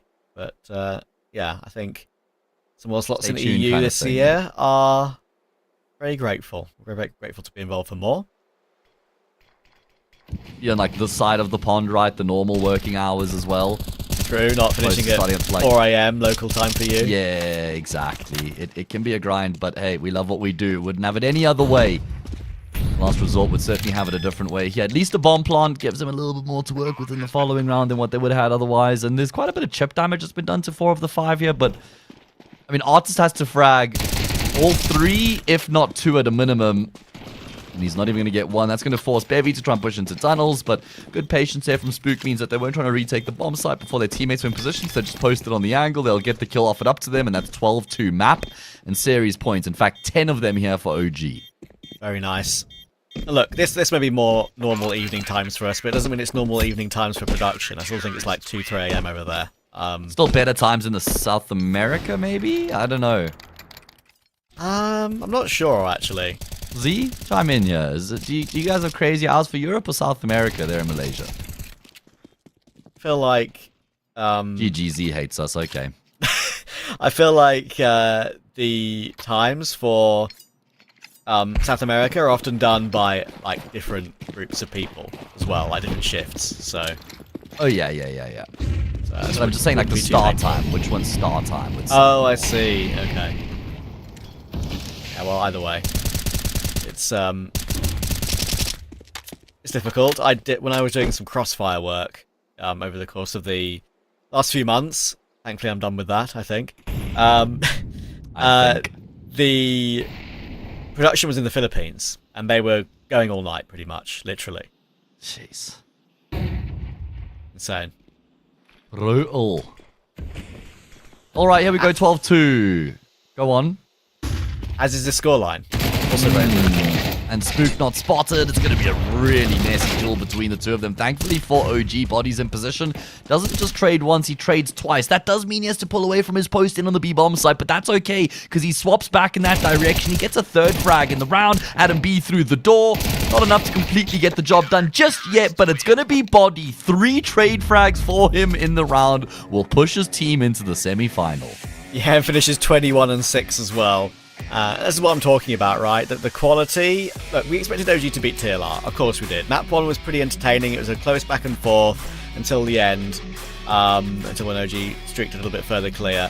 But it's still important for OG to win these games convincingly, and the individuals to show they've still got that it factor, right? At this level. They want to be tier 2, they don't want to be tier 3. They want to be upper tier 2 to OG, and maybe there'll be changes because Prime Taps, of course, is only on loan, technically, from Sangal. We don't know. We don't know what's coming. What we do know is that OG are through to the semi-final and want this regional final done and dusted ASAP. Yeah, exactly. That is the main goal. Like, I wonder how many of these cups they've agreed to play already, that they're kind of like locked in for. But you're bang on that. They just want to secure one of those spots in the regional finals and then be done with these cups, you would imagine. Yeah, exactly. And I think EAC probably have already, as I know we were talking about them the other day, they've already qualified. We saw them win Cup 3. But at the same time, they probably already signed up for Cup 4 and maybe even like Cup 5 already as well, right? Yeah, and knowing they're a good team at this level, probably just want to keep farming wins, honestly. Exactly. So, and for OG, it's almost diminishing returns, where the wins, you get 3 wins but 1 loss, and you'll end up at like a net neutral VRS shift because of them being higher ranked than almost all of the teams they're always going to play against. So it doesn't really make as much sense for them to grind these cups out. Yeah, exactly. Here's how the groups went, by the way, how we got to this point. I think we can look at the playoff graphic now as well to see where these teams are in the playoffs, like I was talking to you about. We've already got a couple of confirmed teams making it through. That's OG. Beating TLR means they probably will play Sparta. If they lose Map 2 to Pacific, I'll be very, very surprised. And it will be a very fun semi-final, that one. Also, whoever wins between EAC and Colour will be a very fun game against Metasport. I genuinely think, like, we've covered so much of OG. I think OG should beat Sparta. But watching Metasport versus one of EAC or Colour would be a really good game, knowing that we're probably going to watch OG in the grand final later on. But Sparta have as good name value as Metasport, probably. So it's a tough call. I would agree with you that watching OG is usually the way to go, but I think both semi-finals have really good storylines. Yeah, I completely agree with you, bro. I think it's an exciting couple of semi-finals that we're going to have lined up here. And in fact, I'd have to go back and check some of the other cups, but I'd wager just blindly that this is probably the most stacked of all the cups semi-finals onwards so far. Cup 1 had Fnatic and Hotu in the final, and Fnatic 13 over them. But who were the other two teams in the semis? But before that, yeah, there we go. It's a good point. I'm going to go back and check it right now for you. Cup 1, semi-finals, playoffs, Quasar and Brute. So there you go. Yeah. I think you're right. I think, like, invariably, we have 2 teams that are expected to be finalists whenever they sign up, of course, with it being an open registration ECL this season. We probably have 4, I think, that can win this Exactly. This cup. Whereas Cup 2 was X-Mana, Basement Boys, Leo, and Bushido Wildcats. Like, that's not even close to the level of competition for this one. Cup 3 was Inox Division, Basement Boys, EAC, and LabKid. Yeah, Cup 4 would be it for sure. Agreed. And we'll end on a nice agreement. I was thinking of a different word there, and I couldn't think of it quick enough. It's GG. And we're going to go and have some food now and enjoy our evening. But for now, of course, thank you guys very much for watching more ECL action. And we'll be back for more of it tomorrow to see who wins this next cup and see who gets their place in that regional final. Hopefully, it will be some more entertaining matchups. So see you then, and good night.